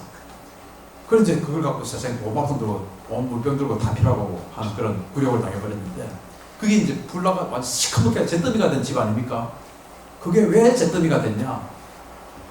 안 터져가지고 그 화약이 불났습니다. 화재로 인해서 그 스레트 집들이 연평도에 스레트 집이 내려앉은 거지 폭발에 의해서 내려앉은 집들이 아닙니다. 폭발에 의해서 내려앉은 집은 거의 없었어요. 그게 연평도 포격도발입니다. 자, 그러면은 저는 지금 현재 그 연평도 도발보다 또 10년 지났습니다. 그 상태가 더 안 좋아졌겠죠. 그러면 북한군이 지금 서울 전방에 서울 불바다 하겠다고 준비해놓은 그 포탄들이 연평도 포격도발이 김영철이가 전군에서 정말 좋은 탄약 갖고 와 해서 한 것보다 훨씬 상태 안 좋겠죠. 그런데도 그 컨디션이라고 보고 계산할게요. 안보는 최악의 상황을 대비해야 되니까 해봤더니 그 비율대로 딱 했더니 170mm 자주포는 267발이 휴전선 넘어 남쪽으로 내려옵니다. 267발. 240mm 방사포는 1402발이 휴전선 넘어 남쪽으로 내려옵니다. 그 비율대로 계산했어요. 자, 그러면 요 두 개 다 합하면 얼마입니까? 1660발 정도. 1670발 정도 됩니다. 1670발. 이게 서울의 사당동에 떨어지는 게 아니고 1670발이 그냥 휴전선 넘어 내려온다. 휴전선 넘어서 논바닥, 하천, 산 엄청나게 많죠. 공장도 있고 사람도 살고 서울 북쪽에 뭐 연천, 파주, 일산, 고양, 동두천, 의정부, 양주, 남양주, 천지죠. 그 다 합해서 그 서울 강북, 강남 다 합해서 1600발이 서울에 떨어집니다. 전부 다 사당동이 아니에요. 그러니까 그 어마어마한 면적에 단 1600발이 떨어지는데 그게 우리 집에 떨어질 확률은 거의 로또 1등의 확률이죠. 그죠? 그렇지 않습니까? 그런데 그러면 그래도 그거 우리 집에 떨어지면 어떡하냐? 그죠? 안 되죠. 자, 일단 그 서울에 사는 식구들에게 다 연락을 하십시오. 만약에 공습경보 울려서 진짜 지금 북한이 포탄 쏘는 때 되면 어떻게 해야 되냐? 전부 다 안방에 있습니다. 안방에. 사당동에 아파트 사세요? 아파트. 자, 아파트입니다. 제가 여러분들 사는 집에 안 가봐서 저놈이 우리 집 구조를 어떻게 할 거냐 라고 생각하시겠지만 저는 다 압니다. 어떻게 생겼는지. 아파트예요. 아파트도 사실은 다 생긴 게 똑같지 않습니까? 남양이죠, 그죠? 네, 남양입니다. 그러면은 아파트의 안방에 있으면 대부분 다 안전합니다. 왜냐? 지금 이제 여러분들 사시는 아파트 대부분 남양이죠. 남양인데 안방에 있으면 왜 안전하냐? 안방이 바로 북쪽에 뭐가 있습니까? 화장실이 있습니다. 그죠? 안방이 북쪽에 화장실. 그 화장실이 북쪽에 또 뭐가 있습니까? 작은 방이 있습니다. 작은 방. 대부분 작은 방. 그러면은 작은 방과 화장실 사이에 콘크리트 벽이 있어요. 그리고 화장실과 안방 사이에 또 콘크리트 벽이 있고 일부분 문이 있고 그렇습니다. 북한군 포탄은 관통탄이 없습니다. 그래서 콘크리트 벽을 뚫을 수가 없어요.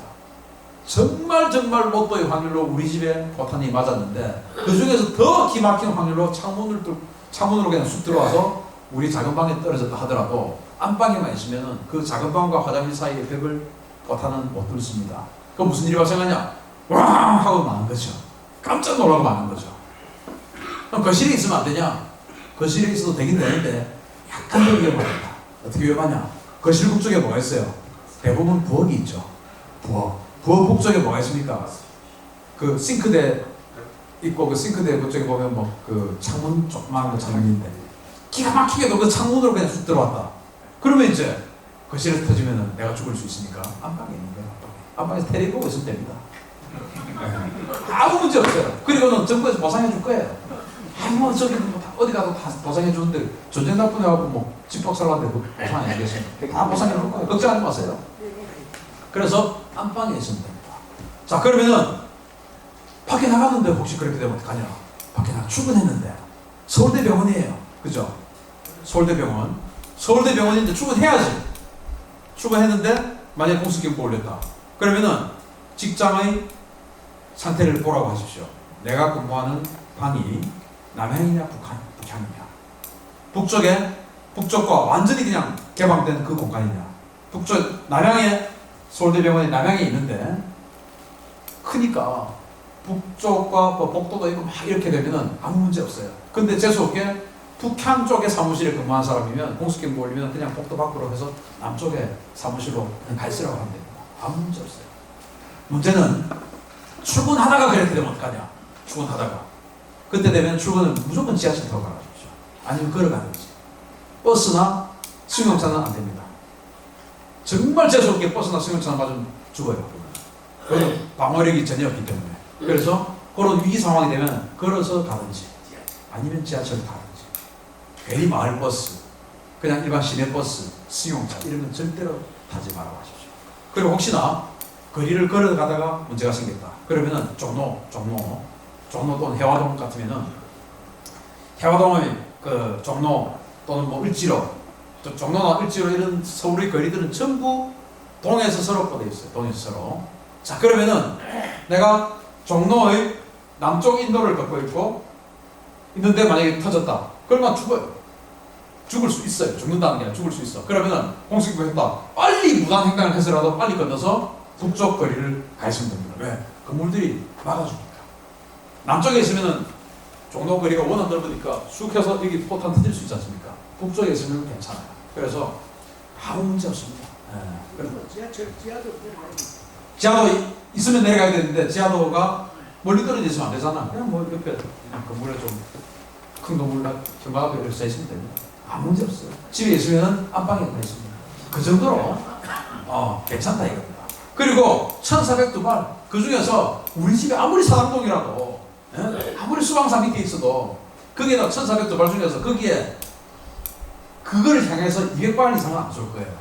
그러니까 200발이 수방사 있는 사당동으로 날아오는 게 아니고 그 중에서 아까 저런 확률로 해서 실제로 사당동에 떨어질 포탄 200발을 쏘았으면 사당동에 떨어질 포탄은 한 20-30발 정도밖에 안 될 거다. 그럼 20-30발 중에서 우리 집에 맞을 확률 진짜는 못 떠죠. 사당동에 사람을 사당 6분인가까지 있죠. 거기 어마어마하게 많잖아요. 그러니까 별로 안 된다.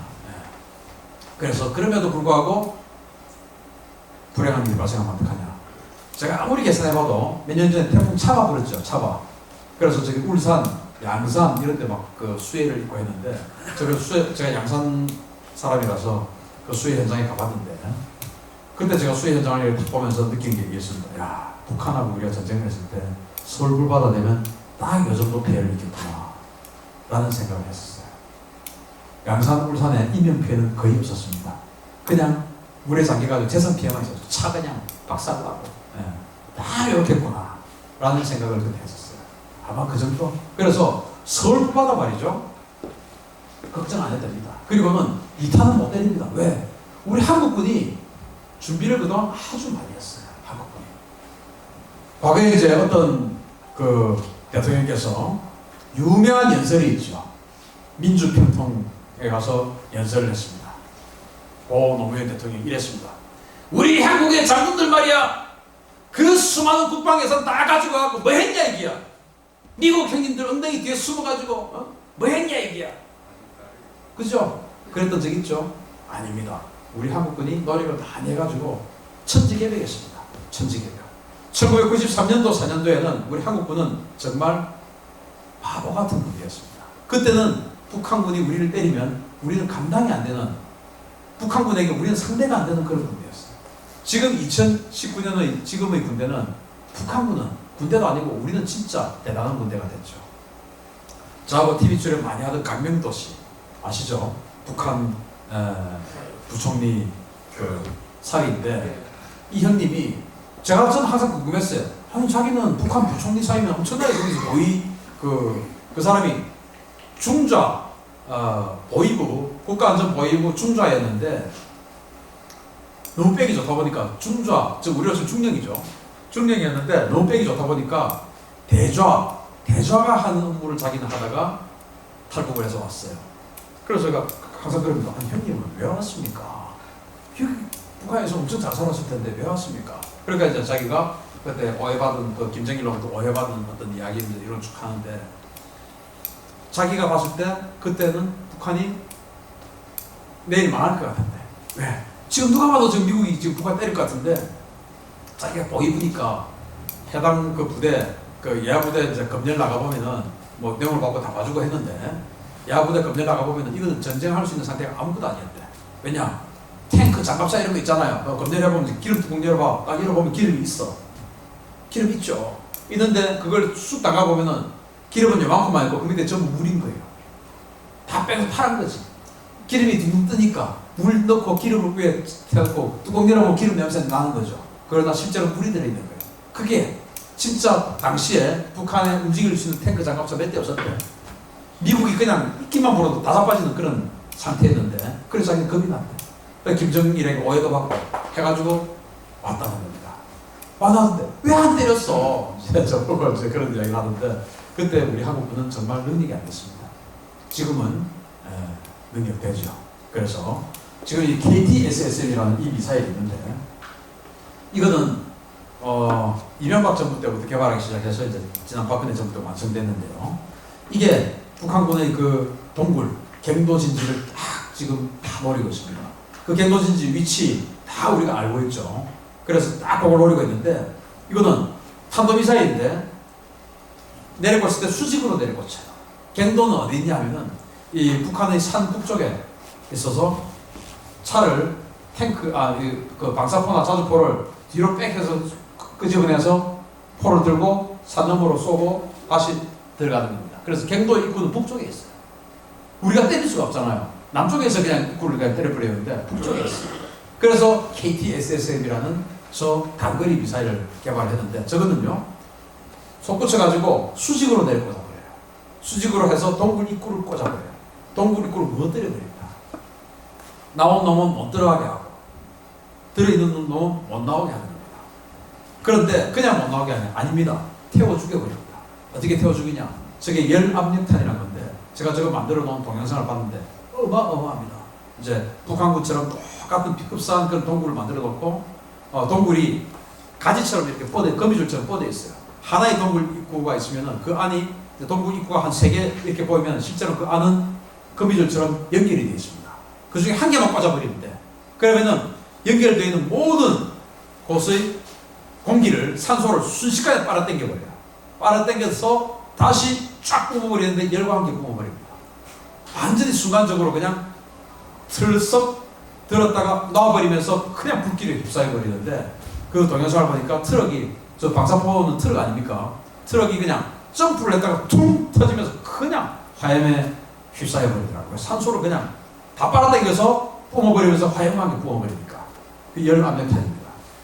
저걸 만들어가지고 딱 보고 있으니까 최고 지도자가, 국군 통수권자가 의지만 있으면 바로 그냥 때려버립니다.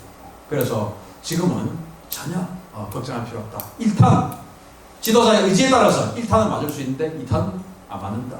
또 지도자가 1탄도 못 맞겠다 라고 생각하는 지도자가 있으면 1탄도 안 맞는 겁니다. 우리 그런 준비가 다 되어 있으니까요.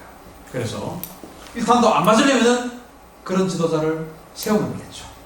지금은 어떻습니까? 먼저 때릴 수 있어 보입니까? 네? 저요? 네. 그러면 이제 1탄은 맞아야 되죠. 맞아야죠. 핵무기 나로. 어쩌면 2탄도 맞아야 되죠. 아, 핵무기. 그건 이제 제가 또 질문 좀 받겠습니다.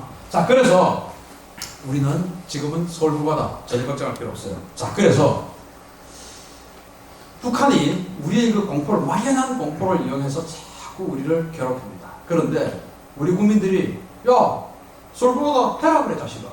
그렇지만 우리는 서울부바다 해가지고 누가 죽을지 모르지만 아주 소수의 인원이 죽을 거야.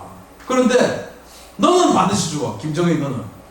라고 우리 국민들이 다 이야기하면 어떻게 됩니까? 김정은이가 대한민국 국민 5천만 명 죽이는 거하고 지 생명하고 바꾸라면 지가 바꾸겠습니까?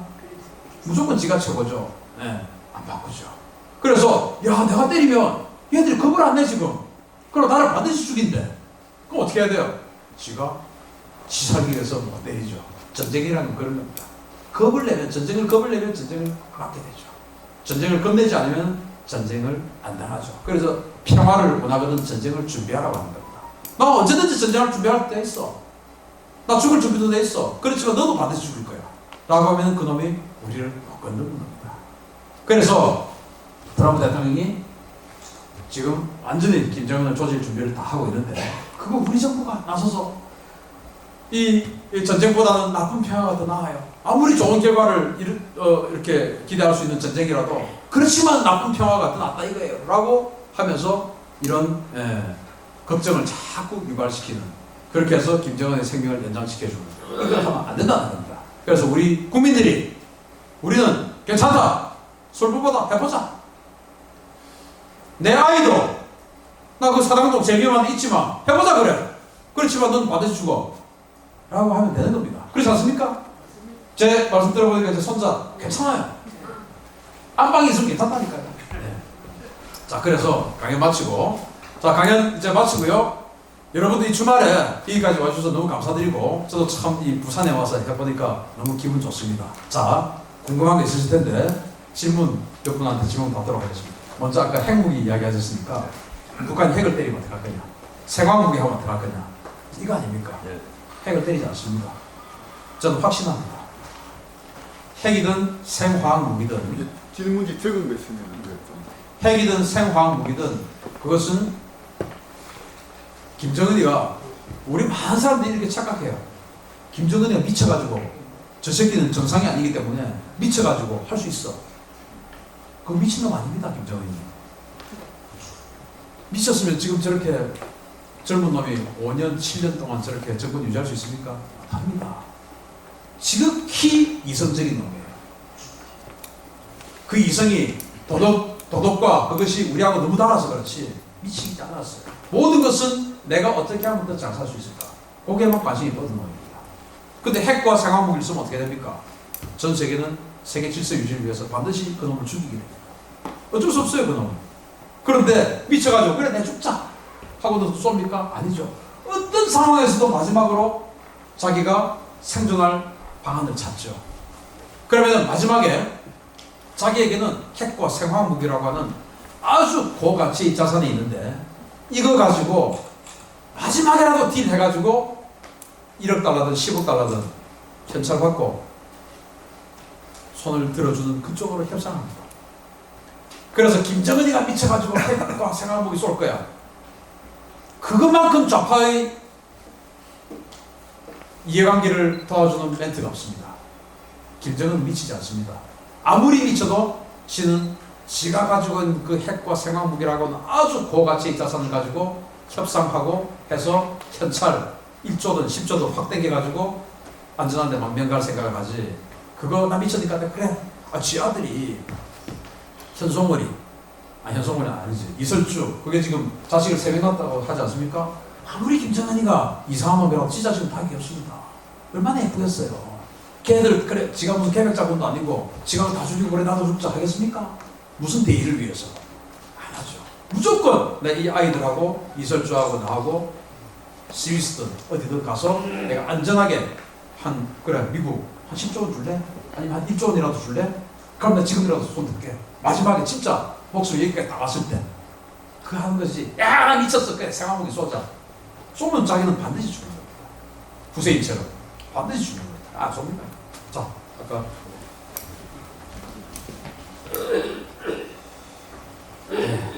유엔군 사령관 전작권에 대한 설명. 전작권 전환 지금 이제 추진하지 않습니까? 완전 미친 행위입니다. 이거. 전작권 전환하면요. 지금은 그 전작권을 미국이 가지고 있죠. 미국이 가지고 있으니까 한반도에서 일어나는 전쟁은 미국의 전쟁입니다. 제도적으로. 그런데 지금 앞으로는 미국의 전쟁이 아니게 되죠. 한국의 전쟁에 미국이 도와주는 겁니다. 도와주는 것은 선택을 할 수 있는 거예요. 그러나 자기네들의 전쟁은 자기네들이 선택을 할 수 있고 무조건 해야 되는 겁니다. 지금 전작권이라고 하는 것을 미국이 가지고 있는 것은 미국이 무조건 전쟁을 할 수 있게끔 제도적으로 구속해 놓은 겁니다. 이거를 지금 바꾸어서 그 자존심 때문에 세계에서 제일 센 그 미국을 무조건 전쟁에 개입시키게 한 이 제도를 우리가 내팽개친다? 그건 바보짓이죠. 그렇게 되면 미국은 무조건 전쟁에 개입해야 할 의무가 사라집니다. 미국이 세계 최강대국으로서 월남전을 졌습니다. 씻을 수 없는 치욕이죠. 월남 같은 그 북베트남 같은 허접한 나라에 졌다는 거. 그런데 이 아시아에서 꽂으면 어떻게 됩니까? 중국이나 러시아 같은 나라도 아니고 그저 콩할 만한 북한을 꽂으면 어떻게 됩니까? 이건 뭐 미국의 리더십을 상실하는 거죠.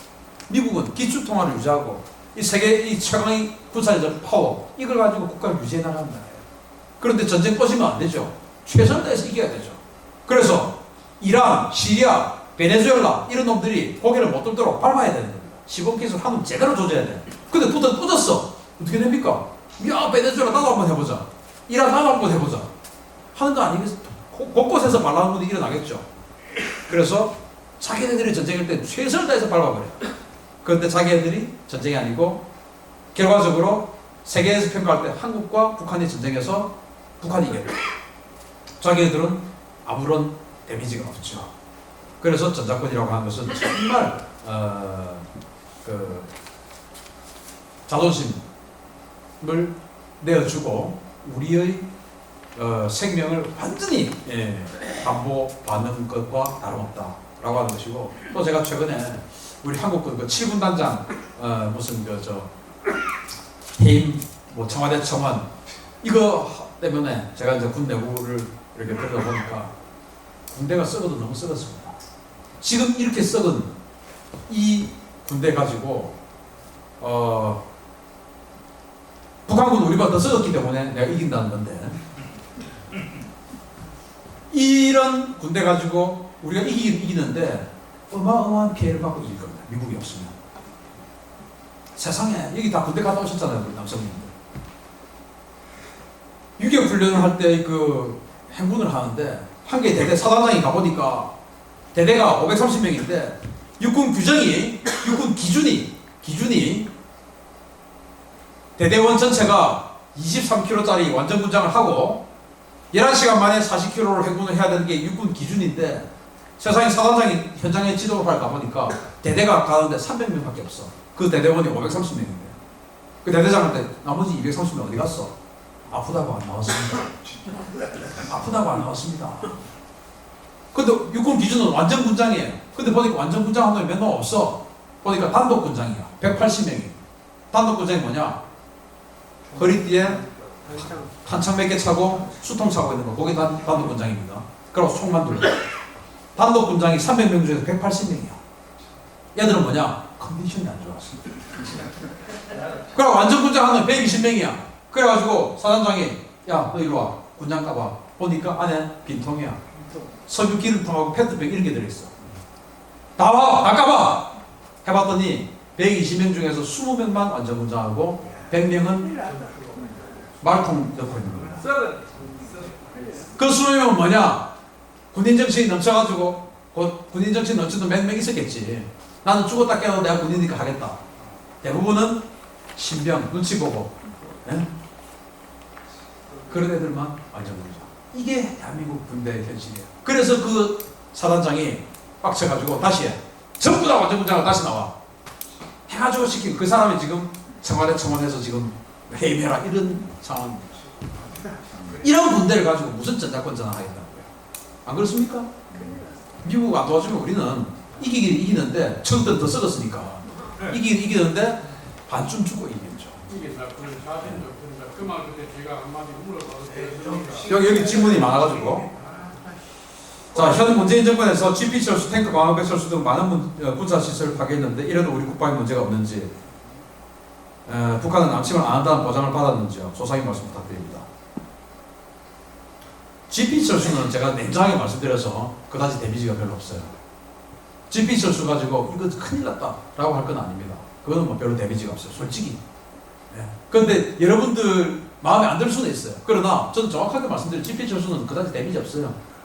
탱크 방어벽 철수, 이건 데미지 있을 수 있습니다. 그런데 전부 다 탱크 방어벽을 다 없앤 건 아니에요. 이 탱크 방어벽은 상황에 따라서 없앴습니다. 그러니까 이제 예전하고 지금하고 도로 상황이 많이 바뀌었죠. 예전에는 연천이나 파주에서 서울로 오는 그런 길이 편도 2차선 막 이런 것밖에 없다가 지금 신도시 생기고 해가지고 막 6차선, 8차선, 10차선 이렇게 막 생겼어요. 그러면 북한의 주 공로가 예전에는 요 2차선 도로였는데 지금 10차선 도로로 바뀌지 않겠습니까? 그래서 지금 이 2차선 도로 여기에 있는 방어벽은 이거는 이제 그냥 없으니까 이제 이런 것 수준이지 사실은 전면적으로 없앤 건 아니에요. 그러나 아주 중요한 방어벽을 없앤 것도 사실이 있습니다. 그거는 그 지자체장이 요거만 없으면 우리 경관이 너무 좋아지겠다 하고 우긴 놈들이 있어요. 그 놈들 그런 거 몇 개 문제 있는데 전체적으로 사실은 큰 문제는 아닙니다. 그 문제는 아니고 북한은 남침을 안 한다는 보장을 받았는지요? 그럼 뭐 제가 저번에 안 내려서 모르겠습니다. 그런 보장을 절대 안 해주겠죠. 과거 북한의 제2차 침공 시에 한강 이북을 2차로 포기하고 다시 회복해서 통일된다? 지금은요 한강 이북을 내주고 이런 거 없습니다. 과거에는 1차, 2차 해서 뭐 내전까지 밀렸다가 유엔군대로 다시 밀려 올라가고 이런 작전 계획이었는데 지금은 휴전선에서 그대로 딱 막아내는 그 이후로는 절대로 후퇴하지 않는 작전 계획이 다 되어 있습니다. 그래서 북한이 먼저 전면 남침을 하더라도 엄밀히 이야기하면 휴전선에서 뭐 한 2km는 안 내려옵니다.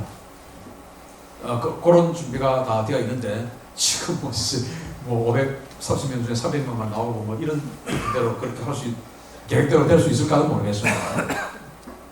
그래서 제가 이제 군사TV에 그 첫 동영상을 올리면서 군사TV라고 제가 두 번째 채널 만들었지 않습니까? 지금 저는 뭐 이 군 장군들하고 대단히 친해요. 친한 사람들 되게 많습니다. 그런 사람들 보면 전부 다 자기가 최고의 뭐 전략가 전술가, 자기가 최고의 장군이냐 이런 이야기합니다. 저는 그런 줄 알았어요. 근데 실제로 이 상황을 딱 알고 보니까 저는 분노가 치미는 거예요. 그래서 제가 거기에 공식적으로 이야기했죠. 나 지금까지 알고 있던 그 장군들 자기 가슴에 손 올리고 생각해서 내 부대가 내가 그렇다고 생각되는 놈들 나한테 전화하지 마 라고 얘기했죠. 연락하지 마라 이거예요. 어디 그래놓고 내가 참모총장이 되면 내가 장관이 되면 있다고 개소리 하고 있어. 예? 군대 그따위로 만들어 놓고. 질문. 문재인 정부에서 북한에 쌀을 많이 줬다는데 사실인가요? 장마당에 쌀을 파는 것이 유튜브에 나온다는 정말 한국 사회 맞는가요? 그저 모르겠습니다. 알 수가 없습니다. 왜? 저는 문재인 정권에게 철저하게 탄압받고 있기 때문에 어떤 상황인지 모르겠는데 설은 많죠. 그러나 나중에 정권이 바뀌면 조사가 다 되겠죠. 유엔군 사령관 전작과에 대한 설명 아까 해드렸고요. 자, 이렇게 이제 말씀을 드렸고 아까 누가 뭐 질문? 예. 문재인이가 네.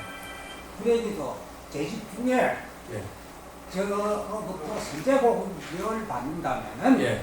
문재인이가 그 공석권자로서 예. 과연 국군의 뭡니까 방어명령을 내리겠습니다. 그게 제일 의문입니다. 저도 의문입니다. 지금 이제 저 선생님께서 재임 기간 중에 북한의 공격을 받았을 때 문재인 대통령이 공격 명령을 내리겠냐 이거 아닙니까, 그죠? 그렇습니다. 제가 대통령이라면은 북한이 선제 공격할 지구가 있으면은 제가 먼저 선제 공격해버리겠죠. 싸우는 건 일단 선제 공격이 제일 중요하거든요. 그렇지만은 저기는 선제 공격은 절대로 안 하게 생겼고 두 번째는 전면적으로 누가 봐도 지금 전면적으로 때려맞고 있는데 이거는 전면전이 아니다라고 계속 상황을 축소할 우려는 전 있다고 봅니다. 그렇게 되면은 우리 군사력이 한 20% 정도 괴멸이 된 이후에 여론에 의해서 전쟁에 나설 수가 있는데 그렇게 되면은 20%, 30% 손실이 되면은 그 부대는 해체 상태라고 전쟁을 할 수 없는 상태라고 보거든요. 그러니까 한 20%가 만약에 타격을 입게 되고 사실 우리는 전쟁을 할 수 없는 상태가 됩니다. 그래서 전작권이 미군에게 있어야 됩니다. 미군이 판단했을 때 이건 전쟁이다 라고 해서 결정을 할 수 있는, 또는 미군이 결정한다고 또 전쟁할 수 있는 것도 아니에요. 한국 대통령하고 합의가 돼야 되는데 최소한 이거 전쟁이다 라고 미국이 강력하게 압박할 수 있는 그런 제도를 만들어 놓으려면 전작권이 미국이 갖고 있어요. 근데 선생님 걱정하시는 것처럼 모든 것을 우리가 결정할 수 있으면 정말 6.25 때처럼 내일 당장 서울이 함락되는데도 이건 전면전 아니다. 북한이 뭔가 우리에게 대화를 요구하는 거다 라고 하지 않는다라고 보장 저는 할 수 없겠습니다. 그래서 문재인이가 문재인으로부터 특징이 그게 제일 걱정입니다. 저도 잘 걱정입니다. 또 한 번만 더 받겠습니다. 한 번. 네, 여자분. 질문하기 좀 많아가지고. 네. 하나만 하세요, 하나만. 다른 분들 다 했으니까 거기 빠진 거. 세관 국회에서는 못해요. 네. 수소 탱크, 수소차를 갈 수 있도록 수소 탱크를 이렇게 설치해놨다 하더라고요. 예. 이번에 노르웨이에서 수소 탱크 탔잖아요. 근데 문재인이 약간 빨라니까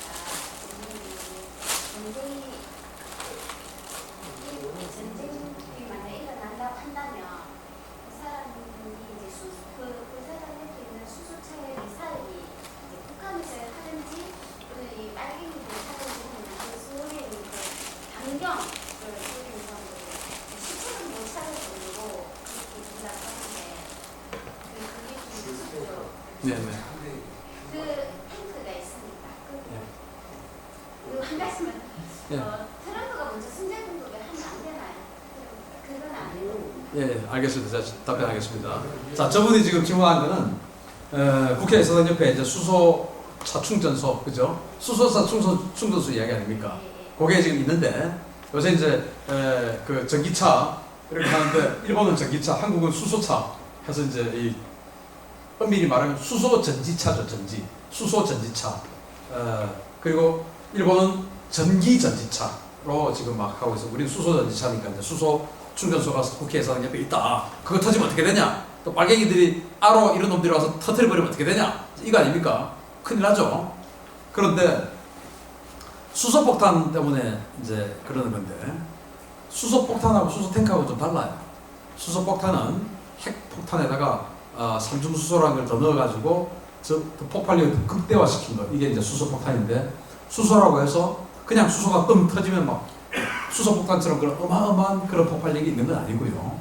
또 거기가 무슨 수소 저장 탱크처럼 어마어마한 양의 그런 수소 저장이 있는 게 아니고 일부 어떤 그게 그 주유소처럼 그 정도 이제 보관을 하는데 그럼에도 불구하고 그거 터지면 반경 몇 킬로까지는 아닙니다. 근데 국회의사당에 자기네들 편도 많이 있을 텐데 거기에. 그죠? 그래서 그런 걱정까지 다 하게 되면은 사실은 뭐 도시가스 걱정도 해야 되고 서울에도 서울시내 주유소 얼마나 많습니까? 그 걱정 다 하게 되면 아무것도 못해요. 그래서 그런 걱정은 우리 하지 맙시다. 그거는 아주 큰 틀에서의 사소한 일입니다. 그런 사소한 일은 걱정을 하게 되면 그 사소한 걱정들 때문에 아무것도 못하게 돼요. 내가 콜레스테롤 수치가 걱정이 되어서 오늘 저녁에 삼겹살을 못 먹는다. 이거와 똑같은 겁니다. 그래서 그런 걱정하지 마시고 두 번째는 아까 뭐 했죠? 트럼프가 선제 공격. 트럼프가 선제 공격. 전 내일이라도 좀 했으면 좋겠습니다. 그런데 선제 공격할 수 있는 준비는 지금 다 아까 제가 강연의 그 내용이 다 그거 아닙니까? 다 하고 있는 것 같아요. 2017년도에도 다 했습니다. 선제 공격 준비를 다 했는데 문제는 이 전쟁이라고 하는 것은 전쟁을 목적으로 준비를 하는 거 아니에요. 전쟁은 정치의 수단입니다. 정치적 행위의 수단 중에서 가장 마지막 행위가 전쟁이고 그 전쟁으로 가기 전까지는 대화라는 게 다 있습니다. 말로 해서 안 될 때 이제 주먹이 날아가죠. 똑같습니다. 그래서 일단은 말로 하는 것이 우선이죠. 왜? 돈이 제일 적게 드니까. 그런데 말로 해서 안 된다는 판단하면은 주먹을 날려야죠. 그런데 우리는 절대 주먹을 날릴 수 있는 사람은 아니잖아요. 근데 트럼프는 누가 봐도 주먹을 날릴 수 있을 것 같습니다. 왜? 자기가 재선하기 위해서. 모든 것은 정치적 행위입니다. 자기가 재선을 하는데 전쟁이 불리하다 싶으면 전쟁 안 합니다. 자기가 재선하는데 이건 전쟁을 해서라도 북한의 비핵화를 완성시켜야 내가 재선이 가능하겠다, 더 환율이 높겠다는 판단되면 전쟁합니다. 그거는 오직 트럼프의 정치적 입장에 따라서 갈리는 것이지 트럼프의 대의 때문에 갈리는 게 아니에요. 트럼프가 무슨 성인군자, 세계평화의 수호자, 그래서 나는 무조건 북한을 비핵화시켜서 근데 말을 안 들으니까 때려서 저것도 없애버려야 돼, 이건 아니에요. 정치인은 모든 것은 정치적 이익에 따라서 어느 것이 이기냐는 계산을 딱 해서 아 이게 더 이익이다. 그래, 내가 지금 오바마, 클린턴 이런 놈들보다 나는 이런 면에 있어서 나는 훌륭하다라고 계속 홍보를 하고 있는데 클린턴은 북한을 폭격하려 했다가 못했고 그 못하는 어떤 그 우유부단함으로 인해서 결국 북한이 핵보유국이 됐고 오바마는 재임기간 10년 중에 오바마는 북한의 핵실험을 고스란히 다 지켜봤던 놈이고 그럼에도 그거를 내팽겨 쳐놨던 놈이고 나는 달라. 나는 클린턴과 민주당의 클린턴과 오바마가 벌려놓았던 일을 난 수습할 수 있는 위대한 사람이야 라고 자기는 계속 지금 주장하고 있잖아요. 그것을 마무리 지어서 내가 다음 대선 때 자 봐, 클린턴, 오바마 이런 놈들은 못했는데 더 일만 크게 해버렸는데 나는 했잖아.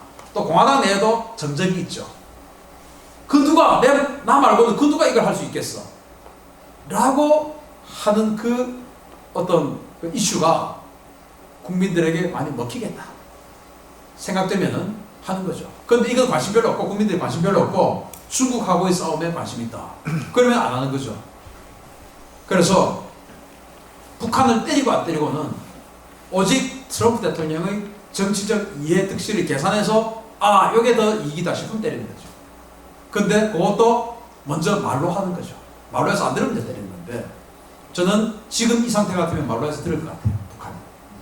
그 듣는 게 뭐냐, 나라를 해체하는 게 아니고 비핵화하고 개혁 개방하는 것, 그런 말로 지금 이 상태가 우리 문재인 정부가 더 이상 링거를 꽂아주지 않고 더 돌발적인 행동 하지 않고 놔둔 상태에서 트럼프 대통령, 미국이 볼턴이나 미국의 강경파들이 하는 대로 딱 진행이 계속 스케줄대로 된다면 저는 연말쯤 되면 김정은이가 말 안 듣고는 안 될 것 같아요. 피곤한테 네. 질문해도 되거든요. 예, 하십시오. 네. 우리 시민들이 궁금해하는 사항입니다. 네. 그보다는 나 많은 사람들이 네. 5.18 80년도 북핵은 침투 또 5.18 폭동이어야 돼서 신선생님이 개념을 좀 말씀해 주시면 좋겠습니다. 5.18은 저는 잘 모릅니다. 5.18 때는 저는 초등학교 6학년이었고 저는 그 5.18 현장에 가본 적도 없고 근데 잠깐 제가 몇 마디 그럼 얘기 드릴게요. 아니요. 지금 여기는 제가 강연하러 왔기 때문에 아니, 그걸 강연을 갖다 그또 요구하는 게 제 계단을 얘기해서 아니요. 그 엎드려 죽었습니까? 그러기에는 다른 분들이 많이 있기 때문에 이 자리에는 그런 이야기 할 입장이 다른 자리인 것 같습니다. 자, 5.18은 제가 잘 모르는 분야를 제가 아는 척하면서 이야기하는 건 맞지 않습니다. 저는 5.18 잘 모릅니다. 잘 모르고. 공증을 보도하는 겁니다. 모르면 안 하셔도 됩니다. 네, 그걸 잘 모르기 때문에 안 합니다. 정치적인 얘기 하지 맙시다. 제가 잘 아는 것 같으면 얼마든지 이야기 드립니다. 근데 잘 모릅니다. 5.18은. 제가 현장에 안 가봐갖고 거기 북한군이 많이 왔어 라고 하는 건 웃기는 일이죠. 그래서 저는 잘 가본 적이 없기 때문에 잘 모릅니다. 감옥이 딸리는 건 네. 한 가지만 합니다. 네네. 중국이 지금 굉장히 북한 문제 지금 버티고 있고 네. 북한이 지금 특파원 중국한테 지금 전쟁이 만나게 난다면 중국 가만히 있으면 중국은 저는 중국에 대한 저는 도와주겠지. 도와주고 싶겠지만 지금 못 도와줄 것 같아요. 지금은. 꼼짝 못합니까 중국에. 중국이 지은 죄가 너무 많습니다. 지금 이제 그저께 6월 1일 날 미국 그 국방부 장관이 중국 국방부 장관에게 32페이지짜리 중국이 저지른 불법 행위들, 북한에 대해서 저지른 불법 환적 행위들 사진 찍어서 줬지 않습니까? 32페이지면 얼마나 많겠습니까? 중국 완전히 지금 입장 곤란해졌죠. 그리고 무역 문제, 경제 문제, 또 홍콩 문제 이런 걸로 인해서 중국이 지금 완전히 지금 큰일 났습니다. 지금. 제가 오늘 아침에 국방TV 말고 군사TV에 올린 그 동영상인데 지금 홍콩에 중국이 무장병력을 동원하고 있습니다. 그래서 제가 이제 거기다 뭐라고 했냐. 내일 홍콩 시위가 중국이 무력으로 진압을 하든 그것을 안 하든 중국은 큰일 났다 이제. 왜? 진압 안 하면 이게 전국 각지로 도화선처럼 퍼질 것이고 진압하면은 전 세계로부터 지금 이제 몰매를 받을 것이고 지금 중국은 아주 외통수에 걸렸다. 그런데 중국이 거기에 지금 무경병력을 어마어마하게 동원하고 있다고 그 RFA 즉 자유아시아 방송이 보도를 했거든. 사진 찍어서 보냈습니다. 한 100대 이상의 그 무경이라고 특수부대가 있습니다. 그것들이 지금 중국 본토에서 지금 와서 딱 그 홍콩 옆에 대기를 하고 있고 또 선전에서 홍콩으로 장갑차들이 군용 장갑차들이 지금 들어가고 있는 게 네티즌들이 사진 찍어서 인터넷에 올렸어요. 무력으로 진압하겠다라고 하는데 오기 지금 1시간 전에 그 홍콩의 행정장관 그러니까 이제 옛날로 좀 홍콩 총독 뭐 이런 사람 좀 되겠죠. 그 행정장관이 그 범죄인 인도 법안을 당분간 상정 안 하겠다. 안 할 수도 있다. 라고 그러니까 시위 좀 하지 말아 달라. 라는 그런 발표를 했어요. 그리고 왜? 시위하면 큰일 난다는 걸 자기들 지금 알고 있거든요. 그래서 중국은 그런 여러 가지 문제들. 지금 중국이 분열될 위기에 저는 이게 중국 분열의 도화선이라고 생각하거든요. 중국의 분열되기 독립하고 싶은 데가 얼마나 많습니까? 신장 위구르, 티베트, 대만, 홍콩. 지금 여기는 이제 알려진 데만 있죠. 그런데 그 외에도 내몽골, 이거 몽고하고 아주 문제가 심각한 데고 이런 것들 다 합하면 중국은 지금 큰일 나게 돼 있는 거예요. 그래서 그런 내부 문제가 있고 또 북한 문제에 있어서 자기네들이 직접 미국하고 군사적으로 부딪히기에는 리스크가 너무 큽니다. 예, 자기네들이 지은 죄가 있어요. 자기네들이 죄가 없이 이건 하면 안 되지 라고 했을 때는 당당하지만 지금은 그렇지 않고 또 트럼프가 북한을 공격한다고 해서 그게 북한 전토를 없애고 그것을 대한민국에 넘겨주는 그런 통일전쟁이 아닙니다. 착각하시면 안 됩니다. 통일전쟁이 아니고 북한 정권 레짐 체인지 전쟁입니다. 김정은을 제거하고 다시 북한에 있는 제3자를 앉히는 거예요. 그걸 없애서 한국에게 준 통일전쟁이 아닙니다. 그거 착각하시면 안 돼요. 그거는 옳은 말이요. 그렇기 때문에 또 우리가 주면 그걸 지금 관리할 능력도 안 돼요. 우리 지금 어마어마한 경제력과 경제적 격차, 인구적 격차를 가진 서독도 독일 동독 때문에 30년이 지난 지금도 휘청거리고 있어요. 아직도 지금 영향을 받고 있어요. 우리는 그 정도 능력이 안 되잖아요. 우리 북한 2,400만 인구를 우리 소득하고 똑같이 3년 내로 만들어준다 생각해 보십시오. 저 거지 같은 것들을. 말이 됩니까 그게? 능력 없어요 우리는. 그걸 맞춰주려면 어떻게 해야 됩니까? 우리 소득을 거기에 맞출 수밖에 없어. 걔네들은 우리 소득을 맞춰줄 수가 없잖아요. 그럼 똑같이 하려면 어떻게 해야 됩니까? 우리 소득을 그것대로 맞춰줘야지. 그거 우리 감당할 수 있습니까? 우리 지금 이렇게 잘 사는데 우리가 그 소득을 맞춰서 살 수 있습니까? 못하죠. 그래서 우리는 그 북한을 넘겨줘도 감당이 안 돼. 미국이 북한을 공격하는 것은 통일전쟁이 아니고 김정은 정권 교체 전쟁입니다. 그래서 그렇게 되면 아까 이제 중국 이야기 하셨잖아요. 중국이 내가 가만히 있을 테니까 그 대신 친중 정부를 친중 인사를 내가 추천하는 사람을 세워줘. 그럼 내가 가만히 있을게요. 협상 다 합니다. 그게 바로 강대국끼리의 막구 협상이죠. 내가 가만히 있을 테니까 그 대신 내가 추천하는 사람을 올리자. 그 대신 개혁개방 나 동의한다. 응? 개혁개방 뭐 자유민주주의 시장경제체제 나 동의해주는데 단 내가 추천한 사람을 올리자. 이게 협상하죠. 그게 협상 안 하고 가겠습니까? 그냥 막연하게 그냥 미국하고 중국하고 경쟁력이고 하니까 중국이 막 맞서서 미국과 전쟁해 줄 거야. 에이 중국이 그런 나라 아니죠. 뭐하라고요. 네. 자 이상 강의 마치고 제 유튜브 열심히 봐주십시오. 고맙습니다. 우리 신 대표님하고 사진 기념사진 네네. 찍으셨거든요. 네, 좀 앞으로. 예.